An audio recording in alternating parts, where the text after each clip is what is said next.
next weekend. And then on November 23rd, we have lined up our NFL Game of the Year. That's the plan. You guys don't have a plan. You guys just wake up on Saturday and bet whatever you want. We have a plan in place. We're going to go to this, to this, to this. This is the percentage that you're going to bet, and this is what you're going to make. So if you call us with a plan, you will have success. Call us at 888-9-WIN-NOW. That's 888-994-6669. Get the two-team parlay absolutely free on a recorded line. Hold the line, and let's make some money together. We're going to end the show with a recap. Have a great Saturday, everyone. All right, here we go with the recap, and this one is brought to you by TakingVegas.com. What a Saturday we have lined up. Only 3 times a year we release a parlay. This is one of them. It's free on a recorded line at 888-9-WIN-NOW. That's 888-994-6669. Two-team college football parlay, and this one pays about 4-1, not the normal 2.6-1. So make some money on this at 888-9-WIN-NOW. Free on a recorded line, 888-994-6669. Now, over the next 3 weeks, if you want to make yourself $1,000, you want to make yourself $10,000 or $100,000, you need to give us a call, because with the games that we have lined up, chip game number 3, NFL Game of the Year, the next 3 weeks are going to be epic. You don't want to miss it. Make whatever amount of money you want to make, and that'll send you right into the holidays. It starts with a free pick on a recorded line, a parlay that pays 4-1, 888-9-WIN-NOW. That's 888-994-6669. Two-team parlay for free on a recorded line, 888-994-6669. This program was paid for by 1220 Enterprises. The opinions and views expressed are not those of local stations. Prior results do not guarantee future outcomes. Use of this information in violation of any federal, state, or local laws is prohibited. If you have a gambling problem, call 1-800-GAMBLER. We all hear the radio ads about the IRS. They tell you to be afraid, to be scared, and they try to frighten you into calling. I'm not here to do that. Tax Relief Advocates is different. TRA is here to tell you that if you owe money to the IRS, whether it's $5,000, $50,000, or $500,000, we have a solution. It doesn't matter if you're sitting in your car, at work, or with your kids. No matter where you are, call now. 800-575-9834. Don't lose hope. TRA can eliminate or reduce what you owe to the IRS. Generous programs are now available that can give you a fresh start. Our passion is taxes and helping individuals fix their IRS problems. We have over 1,000 5-star reviews on Google and an A+ with the Better Business Bureau. You don't need to be afraid of the IRS any longer. End your tax nightmare today by visiting us online at TRA.com or call 800-575-9834. That's 800-575-9834. Tax Relief Advocates. Real solutions for real people.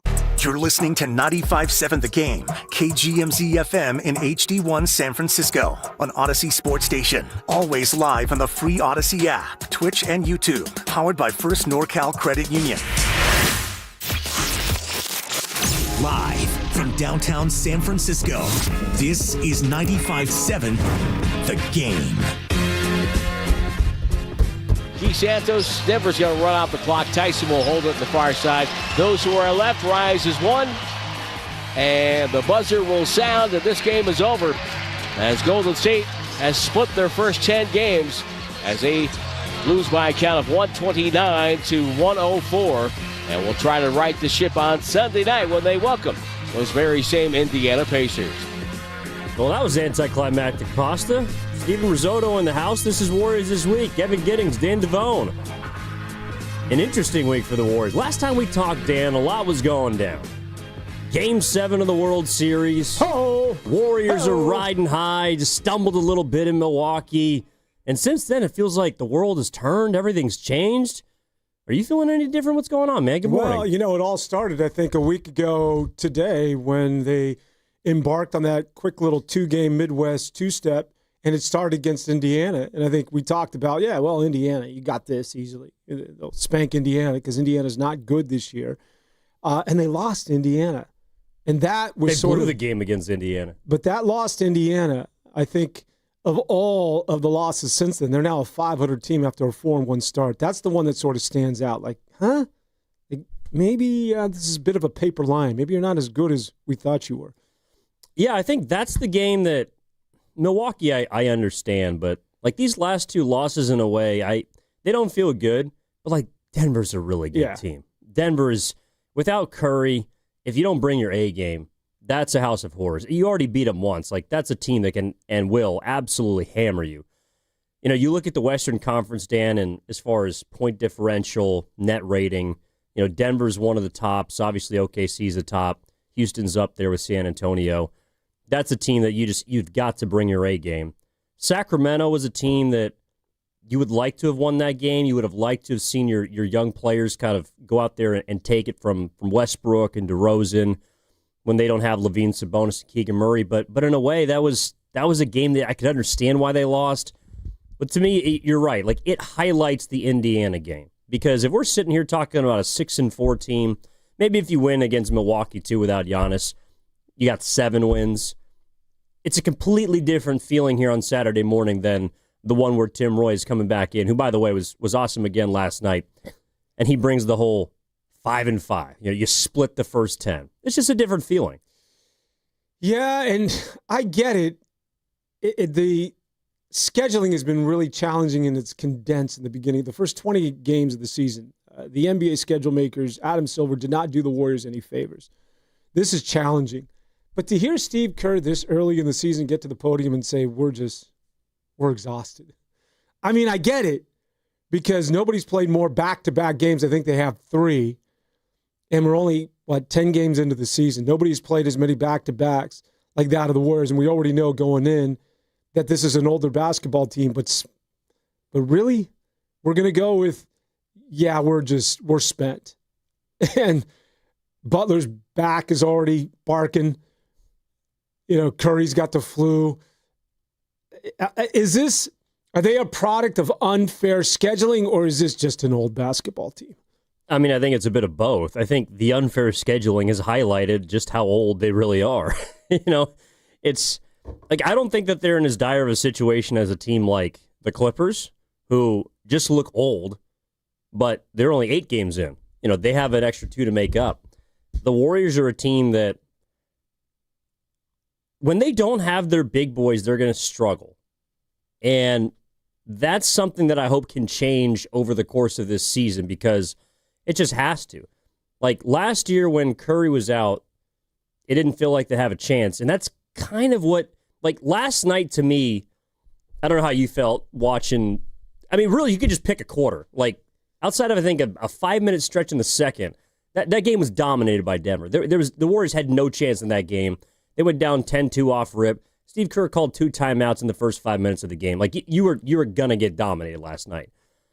But watching last night's game, I kind of felt like I was watching the Minnesota series without Curry. Like, I was watching the Timberwolves series from last year, where I'm wondering if Jimmy Butler still has enough in the tank. You know, Draymond Green is trying to do all he can, but if Draymond Green's your primary scorer, you're in a lot of trouble. I guess the one difference was Kuminga's inability to score the way he did in that series last year. But like, the youngsters didn't look grown up enough. You know, they were either too old or too young. And Nikola Jokic had a triple-double, well, almost a triple-double in like 26 minutes. You know, so I felt like I was watching a little bit of last year's playoff series, where there were some bright spots. There were some moments where you're thinking, what can you do? But at the end of the day, you're powerless without 30. Not only did it remind me of the Minnesota series, but it's reminded me of Warriors basketball over what we're going on 4 years now. It's once Steph's out of the game, and I thought we resolved part of this with the acquisition of Jimmy Butler. Now, I'm going to give Butler the benefit of the doubt that last night he's still dealing with a nagging back. I don't know that for sure. But it looks like the Warriors over the last couple of years, that we still don't know rotations. We still, once those big 3 come off the floor, it's sort of like, well, I don't know, I'll plug and play guys that are playing well at the time. It's a rotation that's going 10, 11 deep, and nothing's sort of set in stone, and understandably so, because nobody has stepped up and just simply said, you know, I'm your 6th guy, I'm your 7th guy. There's no rotation, I think, once you get beyond the big 3 or big 4, now that Jonathan Kuminga is part of that, where you feel, and even Kuminga to a certain degree, it's the same old story that you've got 3 Hall of Famers, and then a bunch of guys who are sometimes good and sometimes not. And it looks as though we're headed toward the exact same scenario where they're vying for either a playoff spot or hopefully getting into a play-in. I can't see anything. It looks like the exact same MO and identity over the last 3 years. Yeah, which was supposed to change when Jimmy got, and to be fair, it did change when Butler got here. But like, I do think that part of last season was you acquired a really fresh Jimmy Butler, right? Because he didn't play a lot of basketball with Miami. And you acquired an inspired Butler because he got out of Miami. And in the process, you were able to also inspire the other two older players on your team. Like Curry didn't play very well the first half of the season.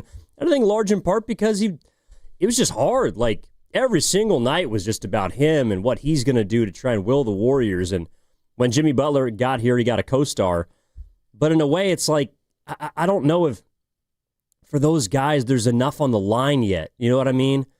Like, I think it's hard at the beginning of the season, 10 games in, and you might say, well, they're paid $50, $60 million. Like, find some inspiration. I get that.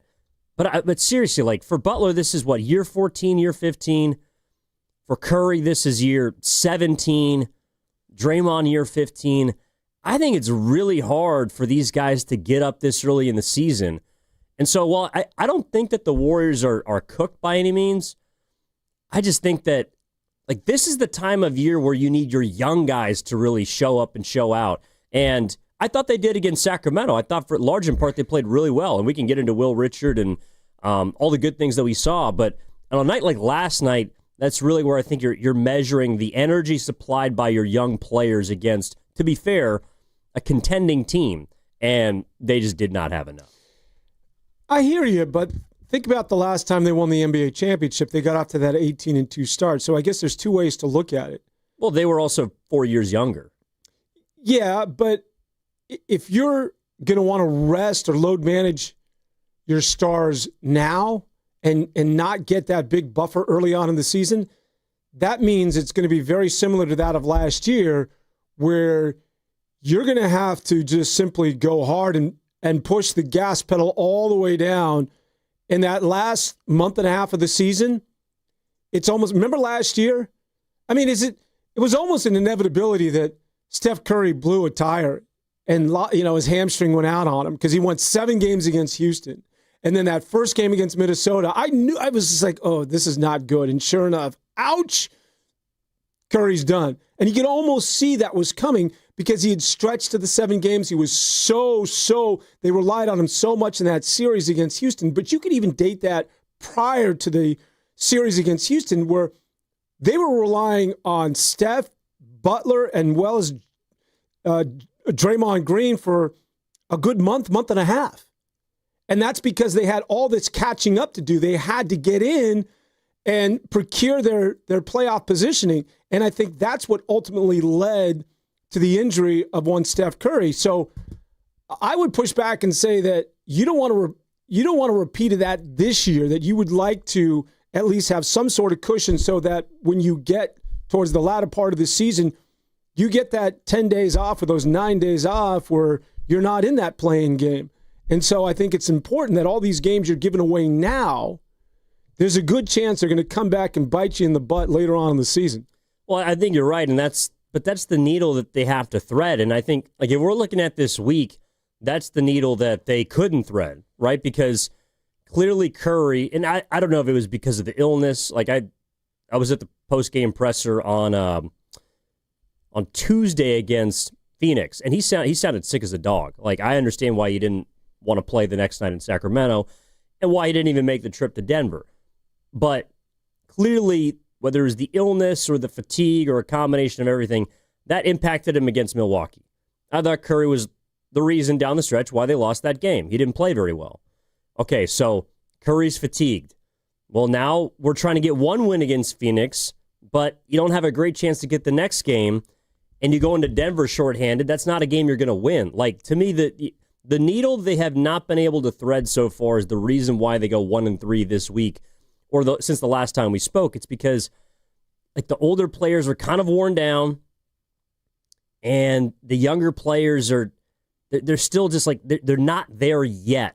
I think. They're getting better, but you would have liked to see them go into Sacramento and win that game, I think. That would have made this week look a lot better to me, because then there's this is going to happen again. The Warriors are going to have games where Curry's not there, maybe where Jimmy's not there, maybe when Draymond doesn't play. And that's where you're looking around the league and you're like, okay, well, back-to-backs aren't bothering that team. Back-to-backs aren't bothering the young guns in Portland. They're not bothering, obviously, OKC. They're not bothering a lot of other teams around the association, but they seem to bother us. And I think the Warriors are, for whatever reason, too, when they leave Chase Center, they're just a different group.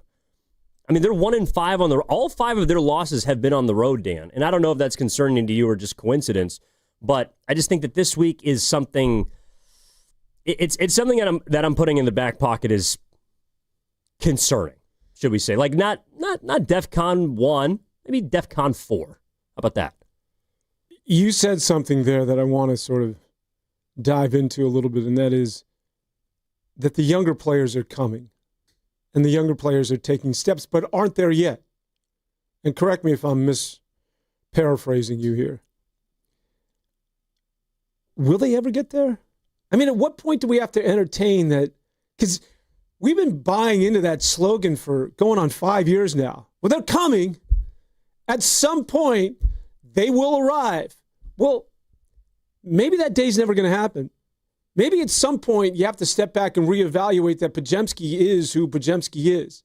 And Moses Moody is who Moses Moody is. He can be good at times, but for the most part, he's And Jonathan Kuminga, while taking steps, is still susceptible to what it is that we saw against Sacramento, where he scored a lot of points, but a lot of turnovers, a lot of mistakes, wasn't very good against Denver. At some point, you're no longer a young player with promise. You are who you are at some point. And when I think back to other players that are now going into their 5th year, Paolo Banchero, Chet Holmgren, Jabari Smith, Keegan Murray.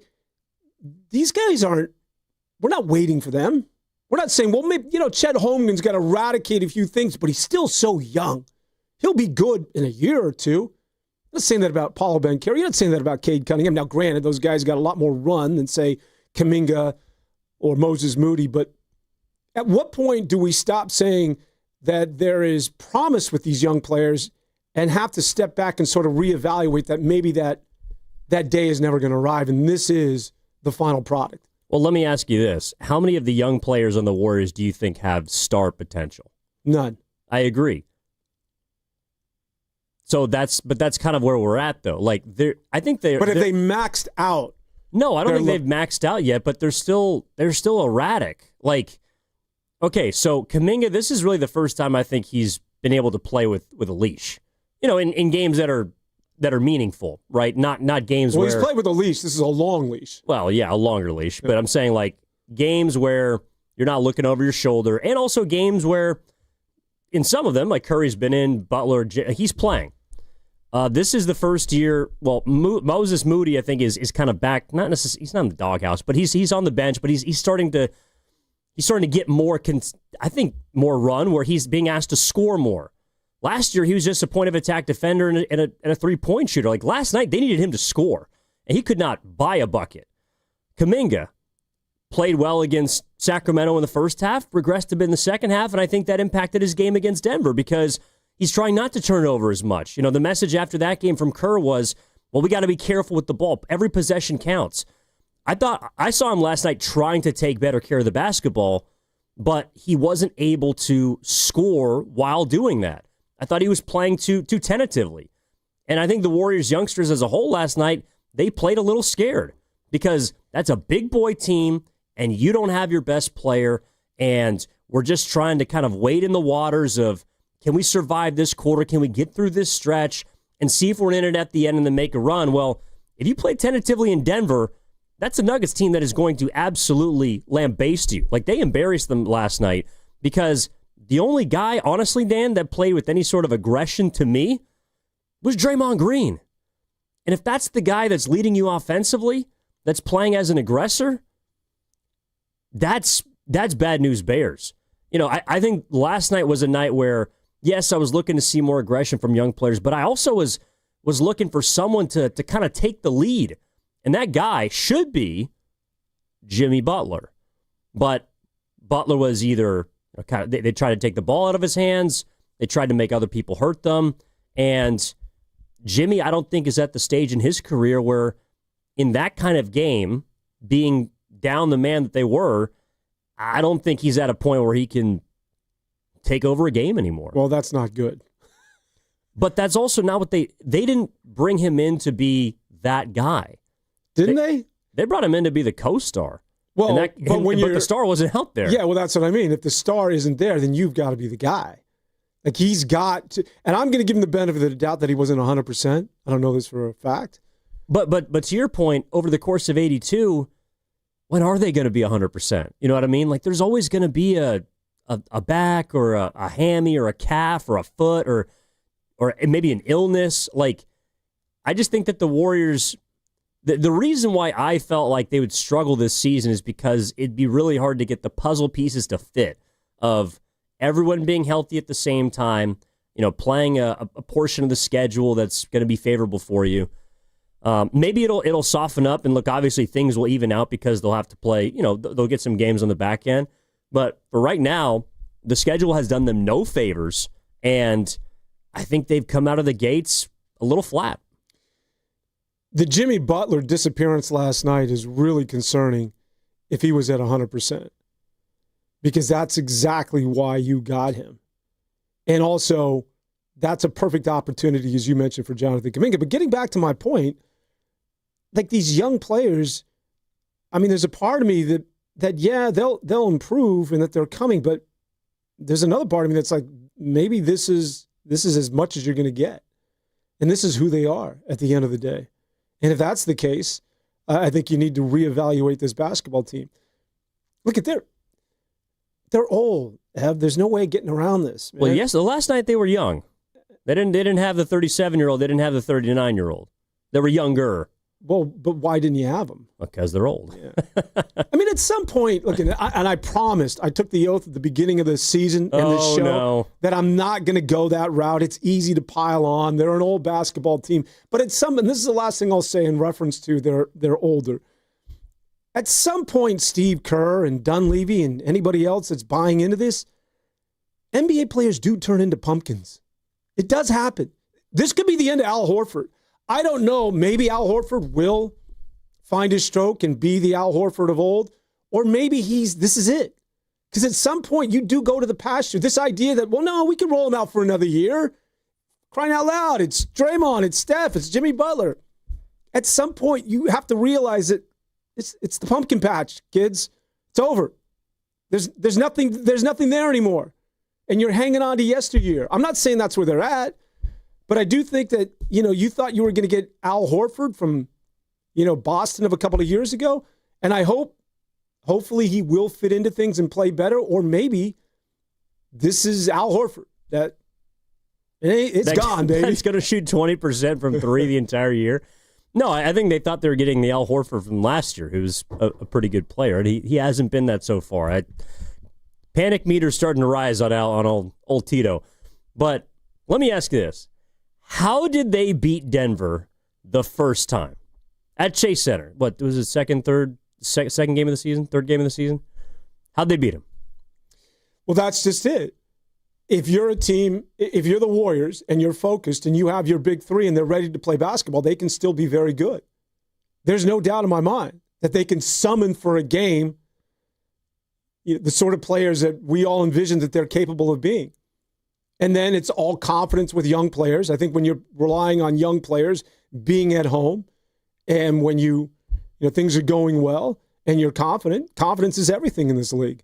It's the difference between getting blown out and blowing somebody. Actually, that game went overtime, I believe. Right? Well, my answer is Steph Curry. Like, that's how they beat Denver. He had 42 points. He scored 30 in the second half. Was Steph making a difference last night? Are you winning that game with Steph? No, but you're in the game. Yeah. I think. Like, everyone, they looked like they did not know what to do last night. And I think a big portion of that is not having their best player.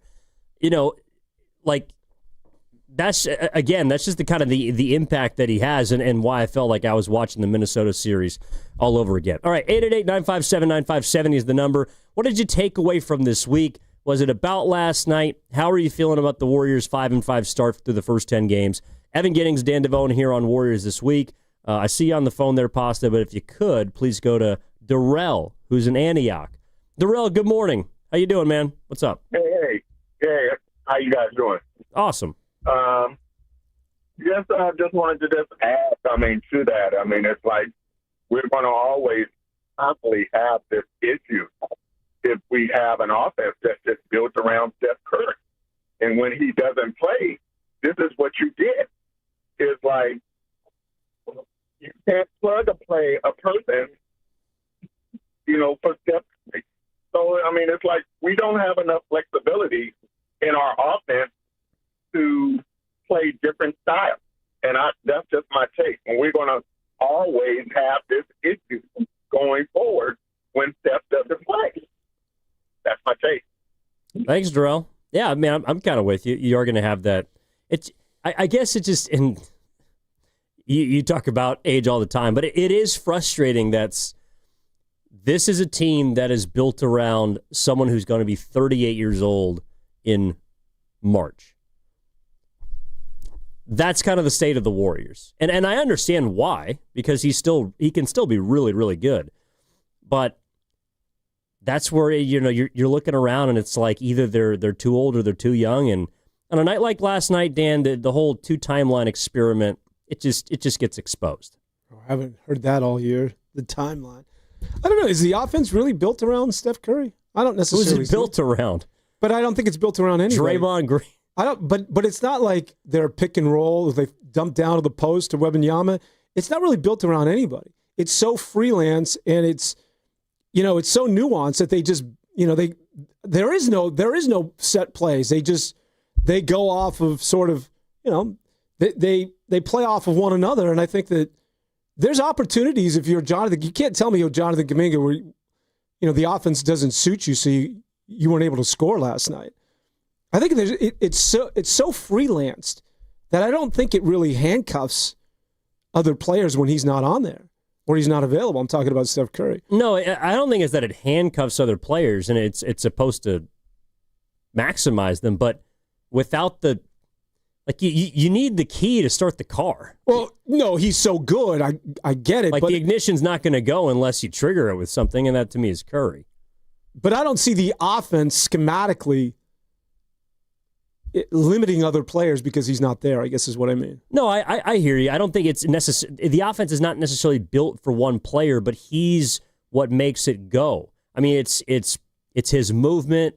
It's his threat of being a shooter from any spot on the floor that provides space to everyone else. It's just like looking at any of the offenses that were built with kind of the same principles, right?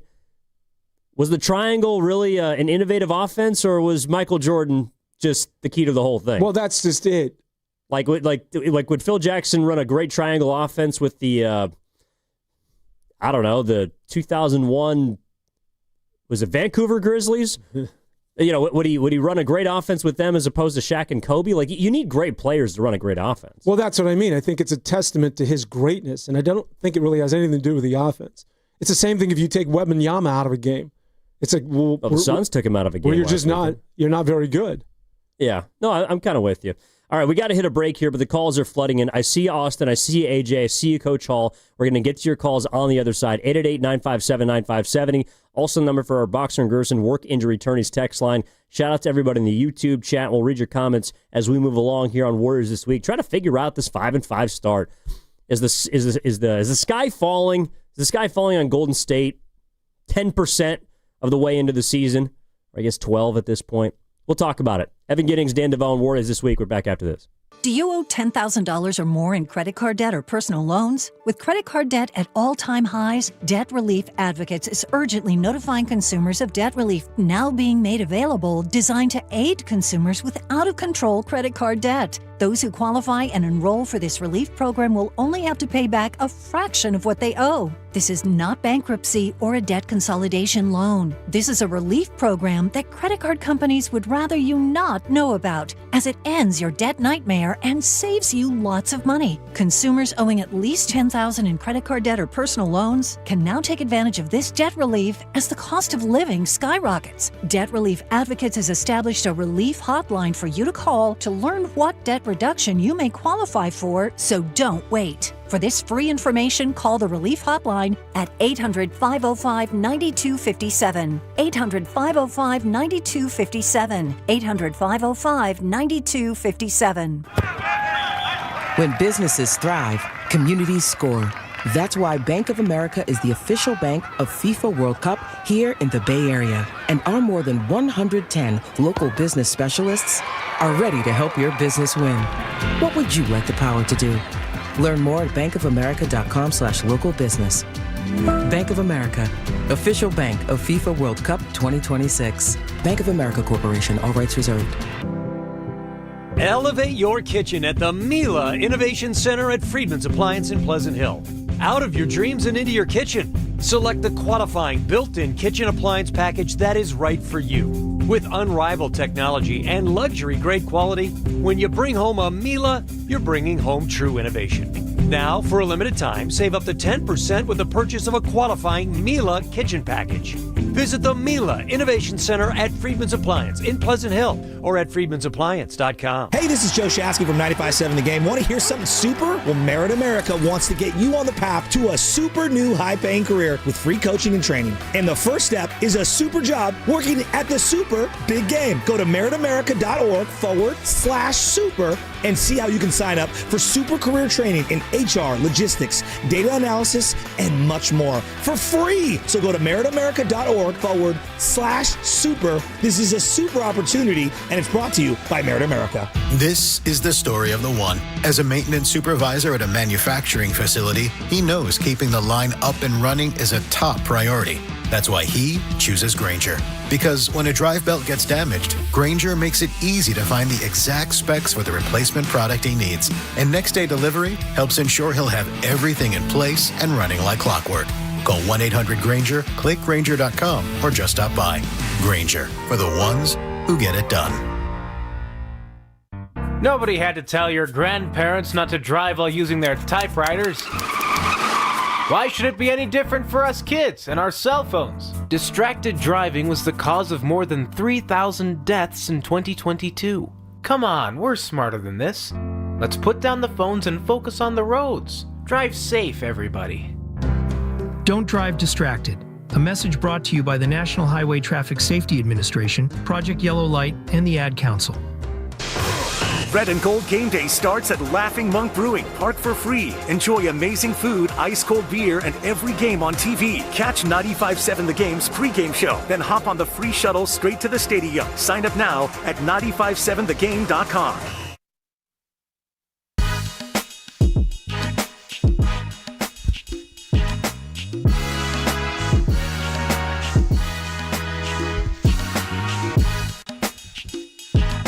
Well, I got it.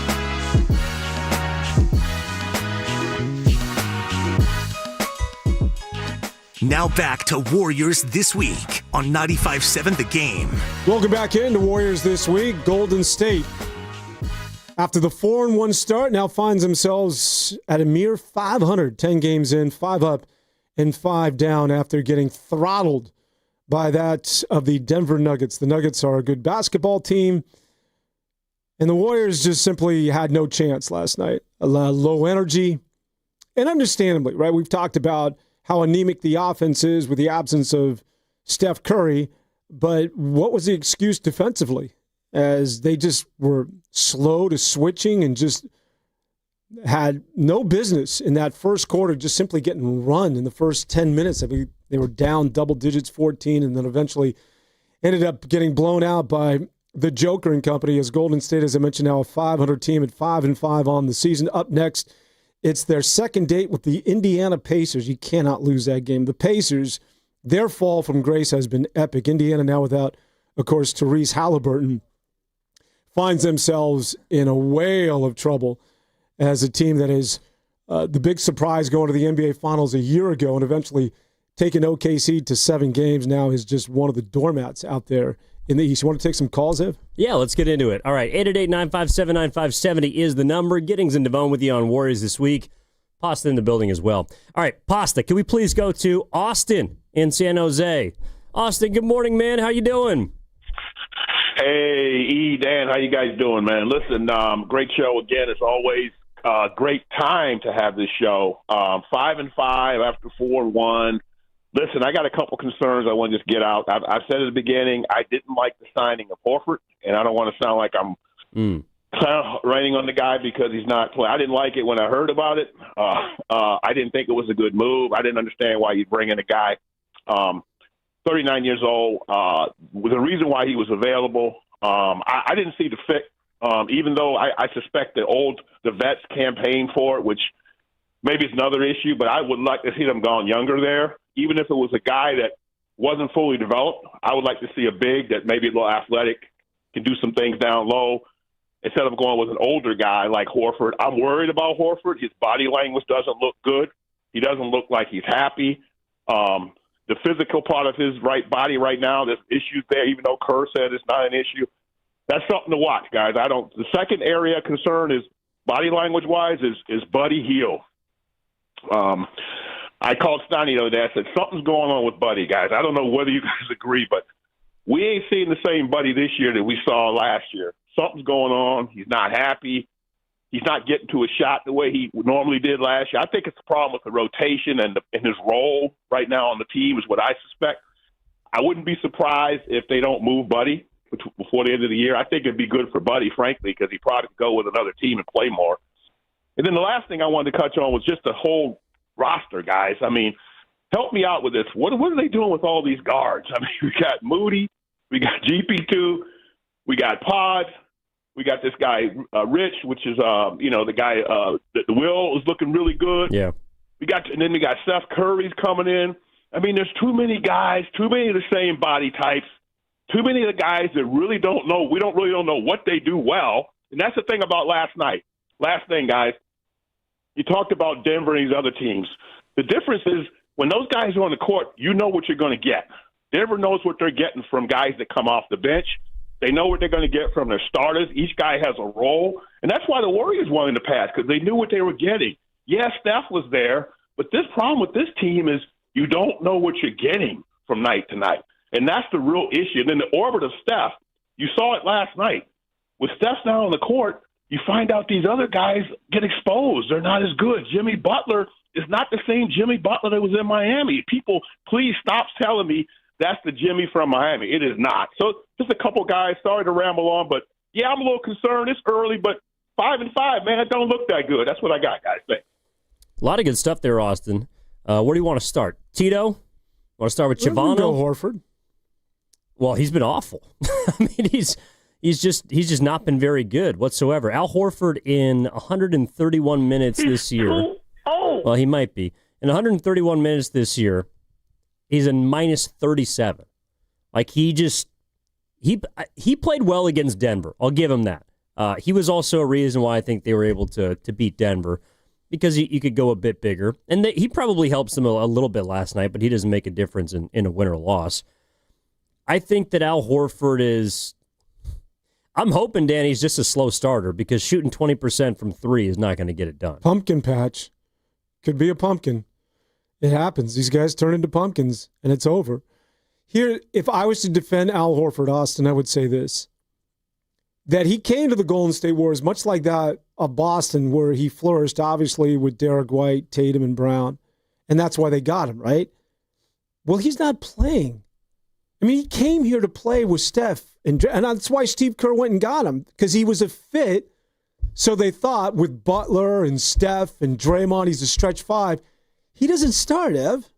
So he's playing with all these guys that he's not familiar with, and that change depends on, the lineup that particular night on who's playing well and who's not.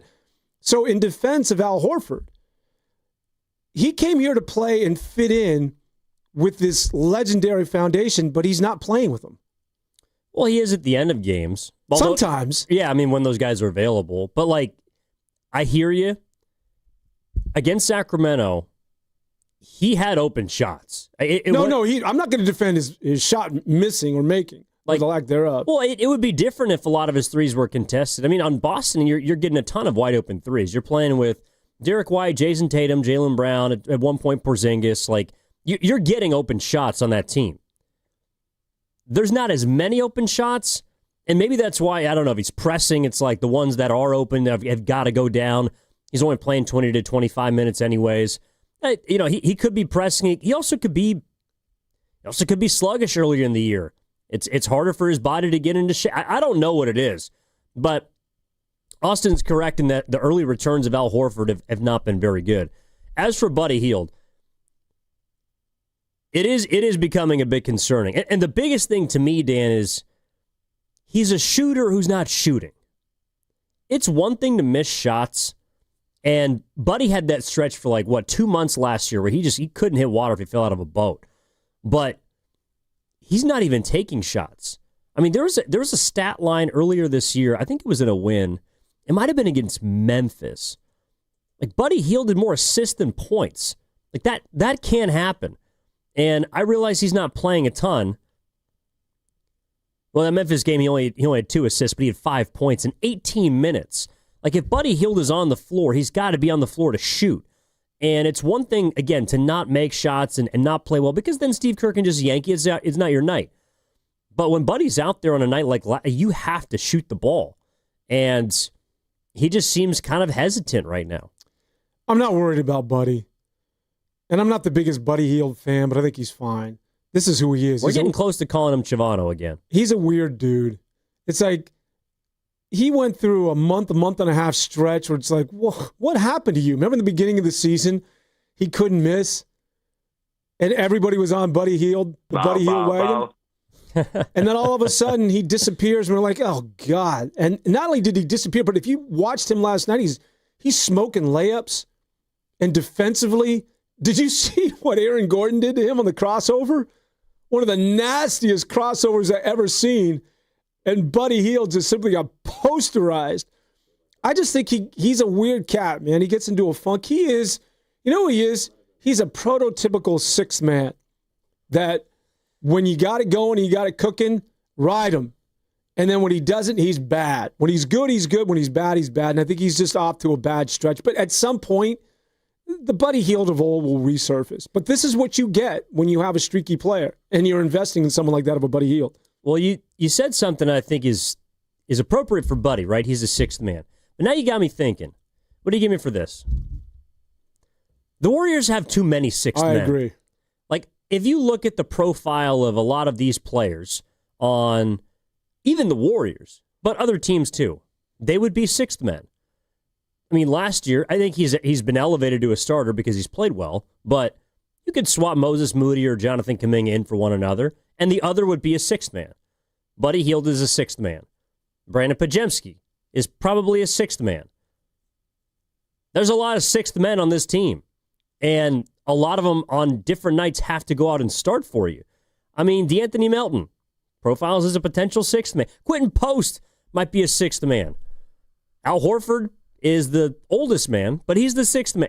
They have so many guys on this team that you'd say, all right, if we're bringing them off the bench and they're getting regular minutes, they can help us a little bit. But they all kind of profile as that guy outside of the big three. And I think that also, it means your roster's a little flawed, number one, but it also means it's hard to get all of those guys going at the same time. And I guess on a night like last night, that's what I was kind of frustrated. Denver's not a great defensive team. They're long and they're big, but they're not a great defensive team. And the Warriors just really struggled to generate any semblance of offense outside of guys knocking down some shots. I mean, like 3-pointers from Draymond. You had really their best unit involved Pat Spencer. And that's a guy that I don't know if you believe in him, Dan, but to me, when Pat Spencer's out there, it's generally because things are not going well. That's not an NBA player. It's just not. I like Pat Spencer, but when I see him, it's like that's not an NBA player that should be getting regular minutes on a good basketball team. There's no way. And really quick, before we get to the phone lines, because we're getting stacked up here, last night, you know why they had no offense? Is because they needed someone to create. And this is a problem of theirs when Steph Curry isn't available. Who's going to create offense? Who can get to the rim and who can have a defense collapse on them? That's two guys. It's Jimmy Butler who can go ISO, and then it's Jonathan Kuminga. Jonathan Kuminga has been good, but in games like that, Steve Kerr's got to say, all right, young fella, you want to stay a Warrior or you want the long-term contract, you want a max deal, whatever it is, go. Tonight, go. Take us home. Create something out of nothing. We'll give you one side of the floor. Get to the rim. And if you draw a double, then kick. And then all of a sudden, if you're kicking, because people have to collapse and help out, well, guess what? Buddy Hield's open. And Buddy Hield can be Buddy Hield. All he needs is a couple of jump shots, and things begin to flow. But you need someone to puncture a defense, and you need someone to create. And that's what Jimmy Butler's there to do. And that is what Jonathan Kuminga is supposed to do when Steph Curry isn't there and you don't have that offense. Who are you going to rely on? Well, it's supposed to be Jonathan Kuminga, who's supposed to be that guy who can get his shot and get to the rim. And we didn't see it last night. All right, let's go to AJ in LA. He's been hanging on patiently. AJ, what's going on, man? How you doing? Yes, sir. Yes, sir. It's your neighborhood. I told you so.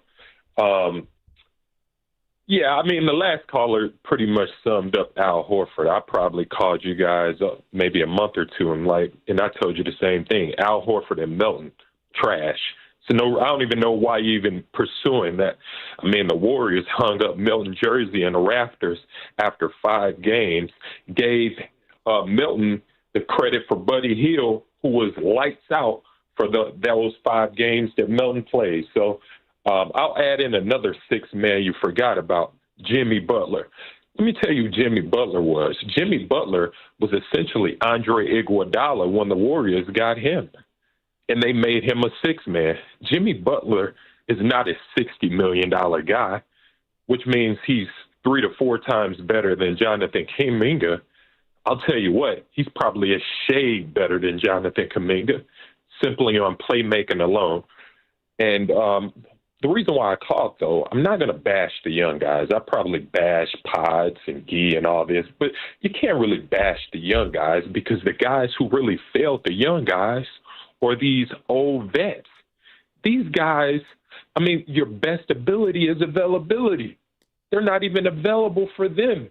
And I'll tell you what, the sky is not necessarily falling. The sky failed the moment the Warriors gave Steve Kerr the keys to basketball operations. You know he has it because you got 10 guards on your team, and they're all connectors. These are all Steve Kerr guys. The entire roster is full of connectors, minus a few. Your Jonathan Kumingas, your Moses Moody, who are Bob Meyer guys, I mean, this organization should probably pull the rug from underneath this thing. You need to try to figure out how you're going to get about $60 million from Jimmy Butler, because that's really handcuffing your organization. Not only that $60 million, but Draymond Green's 30. That's $90 million. You got $90 million tied up in 2 guys who can't even help your team in a moment when you don't have your icon in Chef Curry. And we saw that in the playoffs last year. So you saw the glimpse of $90 million tied up in 2 players who couldn't get you over the hump, okay? When Steph was down, that was the purpose for getting Jimmy Butler, right? The guy who can kind of carry you through some of the craziness when, we know Steph Curry, who missed 3.5 seasons of his career in injury, so he's going to be out. That's what he do. He get banged up. So you need someone to carry the torch. You don't really have that with this in this team. And when it's all when it's all bad, we find ourselves blaming these young guys who probably shouldn't be in this position. And I'll leave you with this also. Yep. I'll leave you with this, and I'll get up out of here. I can't understand why this organization is so fascinated about putting players in their wrong positions and angry because you can't get nothing done. It's too many guys that's out of position. I've seen Buddy Hield play small forward. What the hell is going on here? I got you, AJ. Yeah, no, I appreciate the call. We got to get some other people in there, though. Some good points. Dan, you want to respond to him? On what? No, I understand the frustration. Yeah. But, yeah, appreciate it, AJ. What the hell's AJ doing down in L.A., by the way? A lot of people live in L.A. What do you mean? What's he doing in L.A.? What are 15 million people doing in L.A.? Well, they're calling into Lakers stations. Oh, but he's a Warriors fan. Right. You know what? Actually, I am glad to hear that AJ is a Warriors fan in L.A. because we got a lot of Lakers fans here in the Bay, Dan. By the way, at some point, we got to start throwing the Lakers their flowers, as hard as that is to do, man. I didn't think they were going to be bad this year. I did. Oh, you did? Oh, well, I thought the Clippers were going to be better, and they look awful.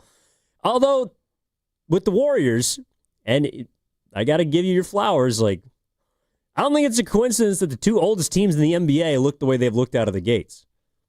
You know, like Al Horford looks like Brook Lopez. I don't know if you watched any Clippers games, but Brook Lopez is just a stiff. Kawhi Leonard's been unavailable sometimes. And I think they lost to Phoenix the other night where they just didn't have any dudes on the floor. Now, they don't actually have any young players. I think their youngest guy's like, I don't know, Chris Dunn? I don't know. I mean, they just don't have any youth. So, but to AJ's point, I understand what he's saying as far as the older guys failing the younger guys. You know, on a night like last night, that's where you want Jimmy Butler to step up. But he just can't do it anymore. I just don't think he can do it. He has to pick his spots. Well, yeah, but last night we needed to do it for 35 minutes. You can't just do it for 2. You know, there's not just a couple possessions where we need you to don the Batman cape. Like, Jimmy, we need you to go out there and place to the point where we don't get absolutely smoked. Before we get to another, I'm sorry, did you? Huh? Nothing. No, I was looking at something, sorry. I do want to, listen, I think AJ makes a good point about Steve Kerr. Now, look, that's a low-hanging fruit. We don't want to go after Steve Kerr, but, you know, there is always sort of like, he's got to get guys that fit the Warrior way. Like, we do it differently. We're synonymous with championships. The Anthony Melton's somebody we covet. You know, we got to get, you know, forget about Valanciunas. We want a stretch 5. We want Horford. We want a smart basketball player because that's who we are. We do things our way. We're head and shoulders above there. There's a twinkle in our eye. You know, the Lakers just say, give me LaRavia. Give me Smart. Give me. Yeah. I'm just saying, like, go get sometimes the best available younger talent as opposed to, you know, guys that fit in to what it is that Steve Kerr and his secret sauce that he's brewed up, you know, fit into that sort of mode. Well, they got some bucket getters. By the way, speaking of stretch 5s, you see Jonas Valanciunas step out and slingshot a couple of threes in last night?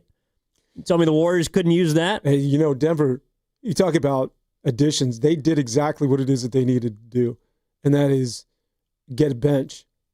Although Cam Johnson, I mean, maybe in defense of Al Horford, when you're going to a new team, it just takes a while, right? You're acclimating yourself. Look at Cam Johnson. He's been terrible.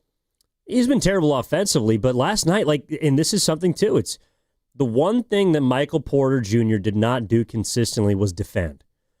Cameron Johnson defends, and he's 6'8". I think he also allows Aaron Gordon to have more of a focal role offensively, which is probably the way. Like he was a more consistent player than MPJ was last year, anyways. All right, let's go to Coach Hall, who's in San Diego. Coach Hall, thanks for hanging on, man. We appreciate you. Welcome to Warriors This Week. Hey, good morning, guys. I think one thing that hasn't been said is I think JK is still kind of playing timid. He's been playing great this season, but I see a lot of flashes where it's like he'll pass up a shot or he won't be ultra aggressive. Just like it's like it's in the back of his mind that he's scared of messing up. That's one factor that I'm seeing. And then another factor is I just think we got a lot of guys out of position. I don't want to see Buddy Hield bringing the ball up court.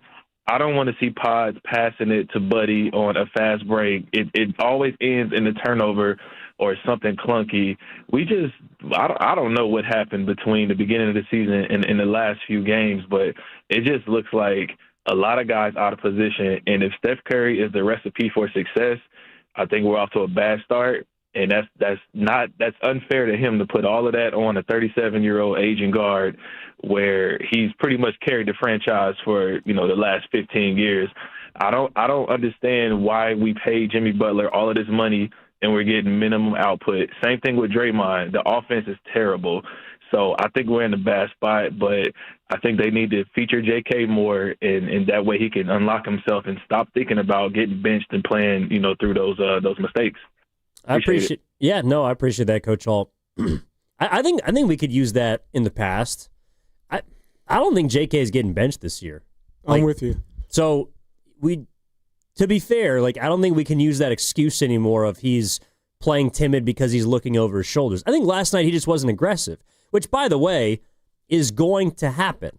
Players are going to have bad nights. Kuminga's not going to score 25 every single night. I thought he played a really good first half against Sacramento.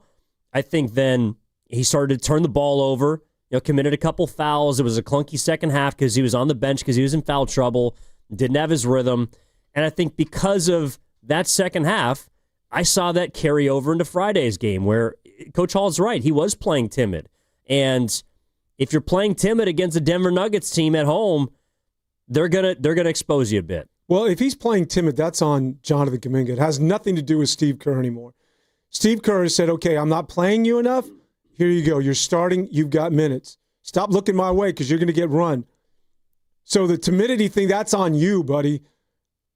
You have every opportunity to go ahead and carry us without Steph Curry. Score. And he wasn't even being aggressive last night. That's all on Jonathan Kuminga. That's if you're being timid, Jonathan Kuminga, well then stop. Stop being timid. It has nothing to do with anybody else but you. Whatever's going on between your ears. And so I felt like he was playing not to turn it over. And on a night like last night, you don't have a point guard out there. Their best point guard was Pat Spencer. And I think it was Austin that brought it up. AJ kind of touched on it, and I agree with him. This team has, it's not that they have too many guards, but they have too many guards that can't create for anyone. They have too many, I don't know if you want to call it connectors. They have guys that, if there's someone, and you were talking about this too, who can break down a defense, who can beat their man off the dribble, well, then you have players that know where to go with the ball, kind of like the intermediary pieces between the person who drives and the person who finishes, whether it's a score from a three-point shot or maybe a lob.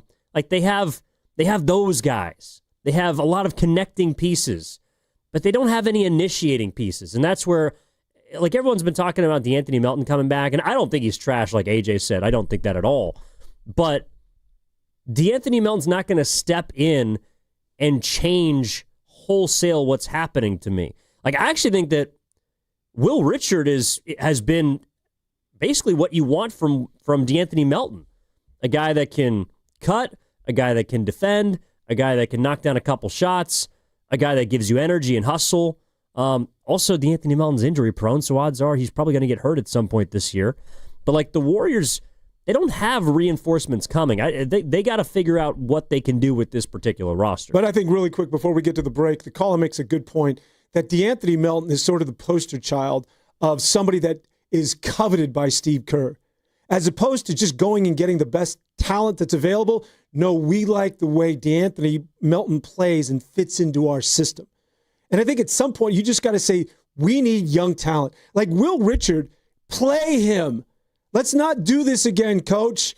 Let's not go through this song and dance. He's clearly a guy that has got young legs and is a two-way player and has got energy and is exactly what it is that you need. Let's not start getting cute and saying, well, I'm not going to play him against this matchup. Play the young man. You don't have depth and you don't have guys like that. You don't have the luxury of bringing him along because he's a rookie. No, just go see what it is that Cedric Coward's doing or see what it is that VJ Edgecombe's doing or Dylan Harper, all these young players who are getting run in their first year with good basketball teams. You should be doing the same with Will Richard. Don't get all in the weeds and start getting funky with his minutes and playing him and not playing him. No, dude, you don't have talent, and he's a guy who can fill it up. Play the guy. He has been playing. All right. Let's yeah, but he's not in the rotation. He was last night. He played like He started against Sacramento. Sacramento, he had to, but you know what I'm saying. He's still like in that. There are games where he disappears. Well, we can talk about it. I think there's kind of a logjam that he's involved in, which is kind of an issue with the roster too. 888-957-9570 is the number. I see a coach in Vallejo, Bobby. Sushi, Steve. This early in the morning, Sush.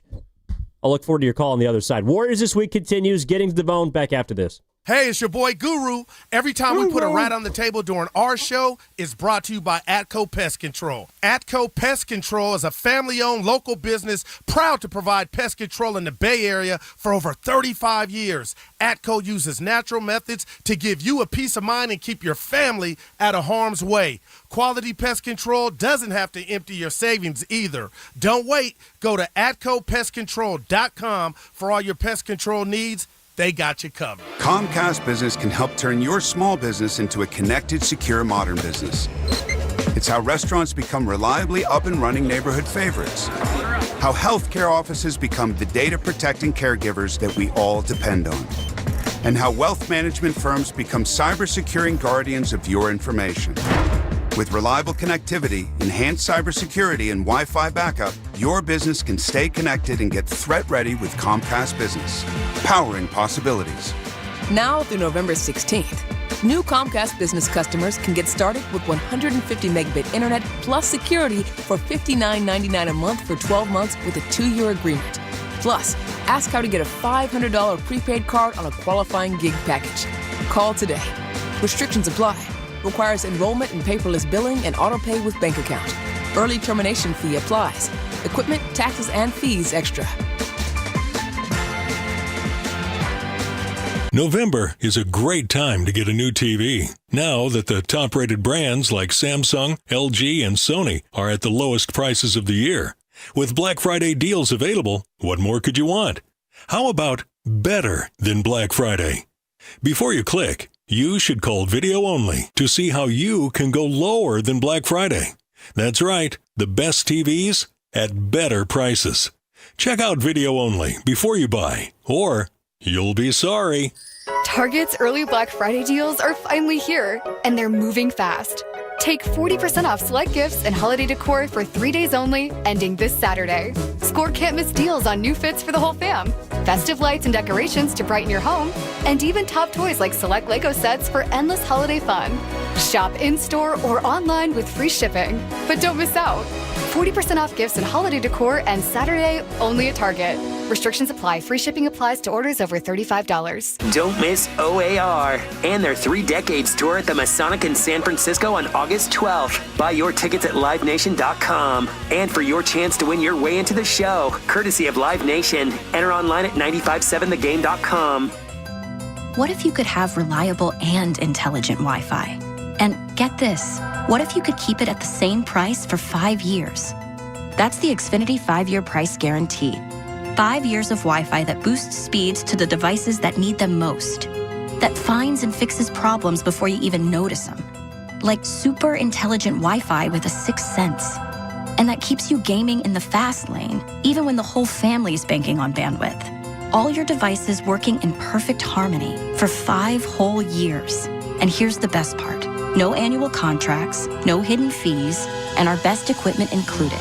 Hey, let's face it, a lot can change in 5 years. Kids grow taller, dreams grow bigger. But your Wi-Fi? It would stay reliable and the price would stay put. The Xfinity 5-year price guarantee. Lock in your price and unlock the possibilities. Xfinity. Imagine that. Select plans only. Restrictions apply. Prescription products require completion of an online medication consultation with an independent healthcare provider through the LifeMD platform and are only available if prescribed. Subscription required. Individual results may vary. Additional restrictions apply at lifemd.com. Read all warnings before using GLP-1s. Side effects may include a risk of thyroid C-cell tumors. Do not use GLP-1s if you or your family have a history of thyroid cancer. Confused on where to start with weight loss medication? 95% of LifeMD patients said starting their weight loss journey was simple. Go to trylifemd.com now and see the best options with or without insurance for Wegovy, Zepbound, and more. Brian was approved for insurance coverage and lost 100 pounds. I love the fact that insurance covered almost everything because pharmaceutical prices are going through the roof. The first time I realized that LifeMD was working for me was when the hunger started going away. I never thought losing weight would be this easy. It's given me more energy. I would recommend LifeMD to anybody. Nearly 96% of patients said they would recommend the LifeMD program to anyone who wants to lose weight. Get started right now at trylifemd.com. That's TRYLIFEMD.com. Morning, Zoe. Got donuts. Jeff Bridges, why are you still living above our garage? Well, I dig the mattress, and I want to be in a T-Mobile commercial like you. Teach me, Saldana. Oh, no, I'm not really prepared. I couldn't possibly. At T-Mobile, get the new iPhone 17 Pro on them. It's designed to be the most powerful iPhone yet and has the ultimate pro camera system. Wow, impressive. Let me try. T-Mobile is the best place to get iPhone 17 Pro because they've got the best network. Nice, Jeffrey. You heard them. T-Mobile is the best place to get the new iPhone 17 Pro on us with eligible trade-in in any condition. So, what are we having for lunch? Dude, my work here is done. The 24-monthly bill credits on experience beyond for well-qualified customers plus tax and $35 device connection charge. Credits end and balance due if you pay off earlier. Cancel. Finance agreement iPhone 17 Pro 256 gigs, $1,099.99 and new line minimum $100 plus a month plan with auto pay plus taxes and fees required. Best mobile network in the U.S. based on analysis by Ookla Speed Test Intelligence data 1H2025. Visit T-Mobile.com. You're listening to 95.7 The Game, KGMZ FM in HD1 San Francisco on Odyssey Sports Station. Always live on the free Odyssey app, Twitch, and YouTube. Powered by First NorCal Credit Union.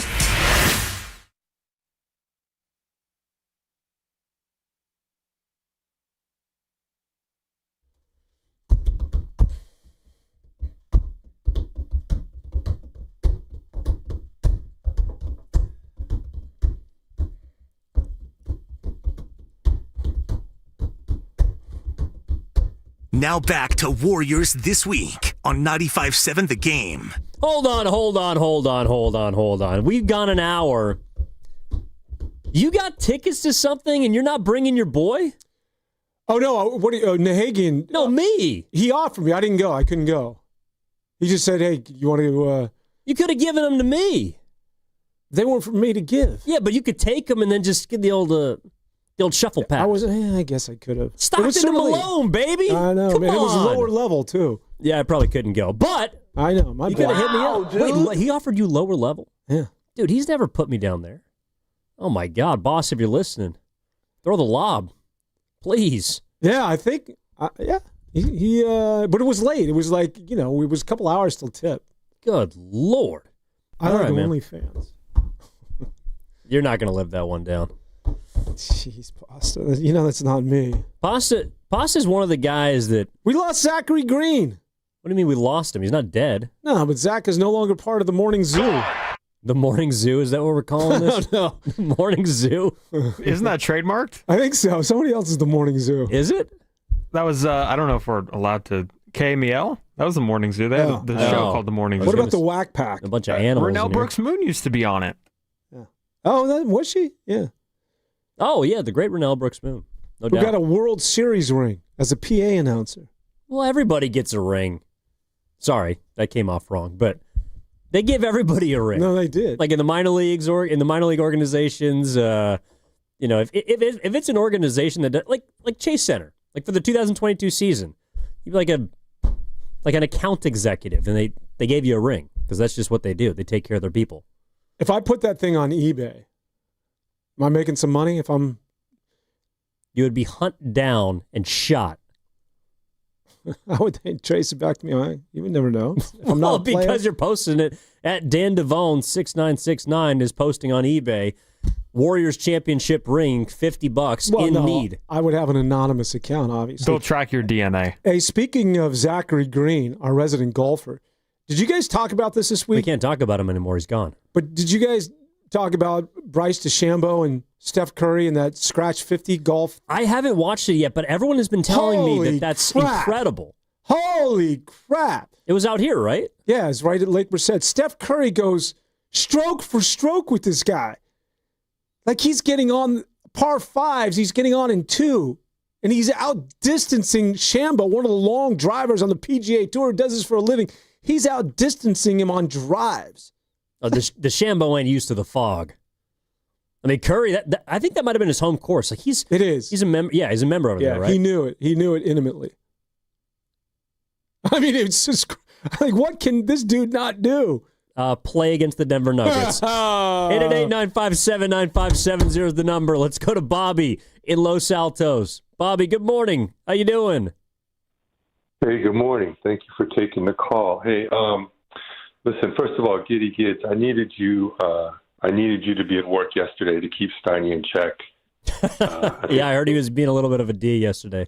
Yeah, he was a little out of control. We know he's not listening, so I guess I can say that. But look, for the Warriors, look, they're 5-5.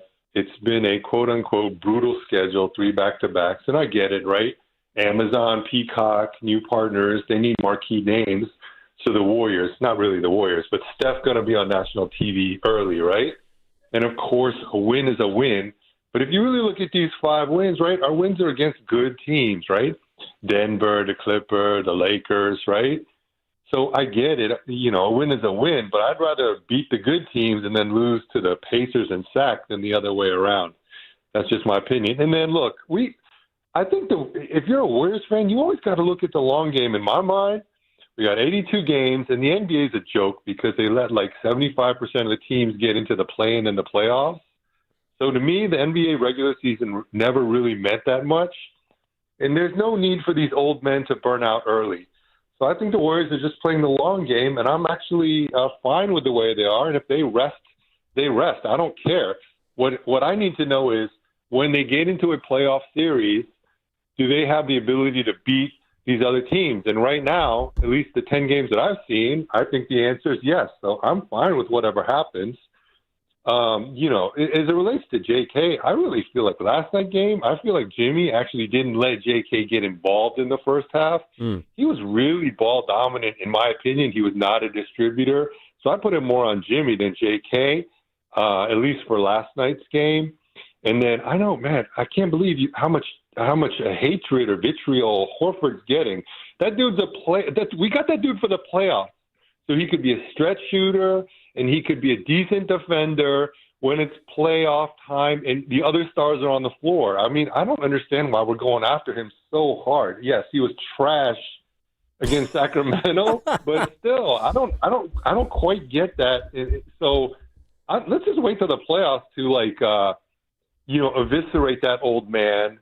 And then, if Draymond Green is a high scorer, you already know we're going to lose the game, right? I mean, wasn't he the high scorer last night? He was, and it was bad news Bears. Yeah, and then finally, look, Pods, man, I needed 3.5 assists from you last night for my parlay, and you only got 3. So I need an investigation on this because that brother must be on the take. If he can't get 3.5 assists when Steph's not even playing, something's fishy. That's all I'm saying. What's a half assist? Is Bobby, that like you just made me spill my coffee. What's a half assist? Is that like the hockey pass? No, it's like it's an over under. So Bobby had 3.5 assists. I'm assuming you had the over, Bobby. The brother had 3. I needed 4. Devon, how can you not understand this? I mean, you must be too clean. You must be pure living if you don't know what 3.5 assists mean. But yes, he needed 1 more assist, and he cost your boy money. Appreciate it, Bobby. Devon, you had a stake in a sports gambling company. Yeah, and we made money, but I never. How did you not know what 3.5 was? Well, that's the hook, right? Yes. Yeah, I didn't know that you had one on assist. It didn't. Well, there's like player props. Yeah. So last night, if you had everyone's under outside of Draymond Green, you made money. When I heard 3.5 assists, I'm like, is there a new stat for they have the hockey pass? Maybe you're getting a half assist these days. It's like a screen assist. Hey, really quick, Tito. So getting back to Horford before we take some of these calls, in all seriousness, that's exactly what it is that I was referring to earlier. If you got him for the playoffs, and I agree with the caller that you got him for the postseason, but you're going to throw him into that situation where he hasn't played with any of these guys the entire year? Like, don't you want to develop that chemistry with the starting unit sooner rather than later? If you're going to rely on him in the playoffs and you're going to say, all right, Horford, here we go. Horford's going to be like, well, I haven't played with Steph and Jimmy and Draymond with any regularity the entire season. I don't even start. Yeah, my bigger concern with not necessarily Horford, but it's with the construction of the team, is we're beginning to see that the Warriors have a regular season roster and a postseason roster. And I think everyone has reason to believe that the postseason roster can be pretty good, right? In a 2-week, 7-game series, this team can string together some things with Curry, Draymond, Jimmy, Horford. They have a formidable team. But you got to get there first. And by the way, when you get there, you will have accumulated 6 months of baggage. Like, you have to play 6 months just to get to the playoffs. And so when I see the Warriors last night they rolled out their regular season roster. And that regular season roster could get beat on any night. And so I just find it hard to believe that the Warriors are going to, it's like they're trying to thread this needle, and it's really hard to do, of get to the postseason healthy as possible, but also be in a position to threaten as a top 6 seed. I think we believe that that's probably what they need to get that week or two off in between the end of the regular season and postseason. And it's like, how are they not going to be a play-in team at this point? You know, I thought that this team might be good enough to be in the top 6. I had them around 48, 49 wins, which is what they were last year. But it's becoming increasingly clear to me that they're going to have to chase those wins just like they did last year. And it might involve making a move at the deadline. You know, there's certainly some flaws with this team and this roster, which we can talk about and callers want to get into. But their playoff team might be good, but their regular season team, I don't know about it, Dan. Yeah, and they go hand in hand. What good is it getting to the playoffs if you're going to be like that of last year, where you're completely spent because you had to play the last month of the season for your NBA basketball postseason life, and you got nothing left in the tank? Like, you need to be well rested, and you need those 2 weeks off in order to have any sort of a puncher's chance of doing damage in the postseason. It's kind of what happened last year. Let's go to Coach, who's in Vallejo. Coach, what's happening, man? Good morning. How we doing? Good morning, Evan and Dan. And Evan, before I start, you're rocking that shirt. I can see you've been pumping iron. You're looking good. Oh, appreciate it, Coach. First of all, hey, Dan, you know, I like your honesty. That's why I like talking to you. But same with J.K., I kind of look at him as like an animal, you know, that's been in captivity, and all of a sudden you open the cage and say, go, run free, and they kind of hang around the cage because they really don't believe it. I think J.K. is like that. So you don't just stop looking over your shoulder automatically, okay? It's going to take him a while to get used to, yeah, I am a starter. Yeah, I am getting 30 minutes. So kind of keep that in mind. I think that's a pretty good analogy. Also, with Spencer, I think Spencer does a wonderful job when he gets in the game. He speeds up the game. He is so much faster than Pods. He dribbles down. He drives into the lane. He gets there sometime. He can't finish, but neither can Pods. But that's another story. But Spencer has a place on this team, okay? He's gritty. He's tough. And the last thing I want to say, and I don't want to get in here and just knock Pods, but I thought it was funny when he dribbled into the lane and Watson kind of looked at him like, and he's batting his shot, and he looked at him like, you're actually going to try to shoot this shot over me in the lane? And Watson slapped the ball back to half court, and it was so funny to me because he had this funny look on his face like, you're really trying to finish it over me, Brandon Pajemski. And but I think Spencer, his speed and his toughness and his grit, there's a place for him right there, and I agree with you both. The rookie needs to play more, okay? Kerr has to get off of that. He's one of the better players on the team. And just because he's a rookie doesn't mean he should be out of the rotation. Scores 30 points, and the next night he doesn't play. That doesn't make any sense at all. So I think Kerr should have some of the blame. But, guys, thanks for taking my call, and I'll be watching and listening. Appreciate it. I got you, Coach. Makes sense to have, apparently. What? Will Richard going off and then sitting? Come on. He went off against the Kings. Jimmy, Draymond weren't there. My thing with Will Richard is they just have a lot of those guys. Now, he might be the best one of them, but... Okay, full stop. Don't say anything else. On a given night, he might be the best one. By the way, when have you seen Will Richard go by a guy? Will Richards' efficiency is completely dependent on other players. That's the problem with the team. And I think that's why he plays sporadically or sometimes a lot, sometimes. It's because his performance is predicated on others. They have too many of those guys. Buddy Hield, his performance is predicated on someone who can get him a shot or open up an opportunity for him. Moses Moody, same thing. He ain't going by anybody. To Coach's point, the guy who feels like some nights has the best chance to do that outside of Steph Curry is Pat Spencer. And that means we're in trouble because God love Pat Spencer. But if you're calling for more Pat Spencer, your team ain't going anywhere. Who would you say is the best, to this point, who has been the best two-way player? On the team? Yes. Kuminga? No. I'd like to see some more Pat Spencer in my life. Thanks, Jan. The best two-way player? Yeah, probably. I would say Kuminga. Oh, all right. Maybe. Well, you were going to go with Will Richard? He's in that conversation. He had one good game. No, he's been good. No, he's played well. But every opportunity. I'm not saying he's the best player. I'm not saying you're not right that he's relying on other players. The most he'd scored before Sacramento was 4 points. How can you call him a two-way player? Well, because he's doing it on both ends as far as his rebounding and defense and the energy that there's so much more to it than just simply him scoring the 30 points. He'll do whatever it is that you need him to do. But the fact that he stands out and plays well in every opportunity he gets, Steve Kerr's not in a position where he cannot play somebody like that. No, but he's also made rookie mistakes. I think it was against Portland. No. Yeah. Portland, he had a couple travels. He was bad against Portland. Yeah, but it's like, and I get it, but yeah, we're talking about the 56th overall pick. He's a good player. And in fact, so I looked this up the other night because I was doing Sacramento pre and post. Did you know that Will Richard is, out of all the rookies the last 10 years, he's started the earliest out of anybody in a season other than James Wiseman. You mean for the Warriors? For the Warriors. Like of all the rookies, like Pod started in December. Kuminga, I think his first start was in December. Moody was in November. TJD was in December too. Pods was in December. You got to go back to like Harrison Barnes as far as, rookies that started immediately for the Warriors.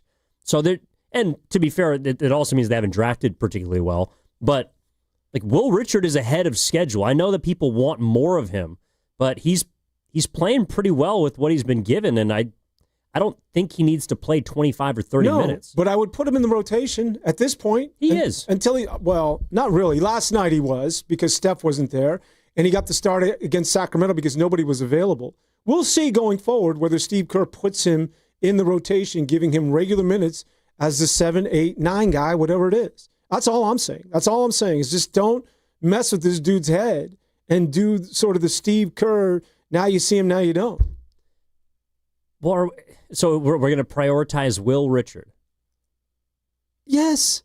Oh, you love the young guys, man. Well, I'm just saying, he was a 4-year starter. I feel like people are taking this as I don't like the kid. I think Will Richard's really good, but if we're talking about Will Richard needing to play a bunch, I don't know how good that team's going to be. Like, how good is San Antonio? Pretty good. San Antonio's stock full of lottery picks. Stephon Castle, Devin Vassell. It was my guy, the guy from Rutgers that got hurt. Harper's kid, Dylan Harper. Well, that's what I mean. He's a rookie. So yeah, but Will Richard's not as good as those guys. Okay. You're predicating that because you're looking at his draft status. Like he got drafted at 56. I'm looking at it because Will Richard has never averaged more than 2 assists in a single season. Like, he doesn't make plays for others. But a single season in the NBA? No, in college. Well, that's what I mean. The body of work is right now is what it. This isn't the University of Florida. This isn't the SEC. No, but he was a role player on Florida. I know. To me, he was a good role player. That he was a good player, and now that he's getting an opportunity, all I care about is I have horse blinders on. I don't care about Florida. I don't care where the hell you came from. What it is that I see is a bouncy, energetic guy who's making an impact, and I don't have a lot of those dudes on my team. And so you're going to get run until the rookie mistakes or until we get to a point where, you're hurting me more than helping me. But at this point, there's no reason not to lean on him. Again, limited minutes. I'm not saying he's going to be the difference maker between, winning and losing games and somebody that you're going to count upon as far as one of your key players. But as far as getting in the rotation of this particular basketball team, he could be on the back end of a 8-9 on a particular night. Sure, why not? Well, I think he is. Like my point is, I'm not saying bench him. I'm saying he's playing as much as he should. Like he's playing about 20 minutes a night. That's a solid chunk of minutes. There are guys that can't get on the floor in this team But he's not in the rotation now. Like he'll disappear. He'll get DNP'd. And guys who are in the rotation play every single night.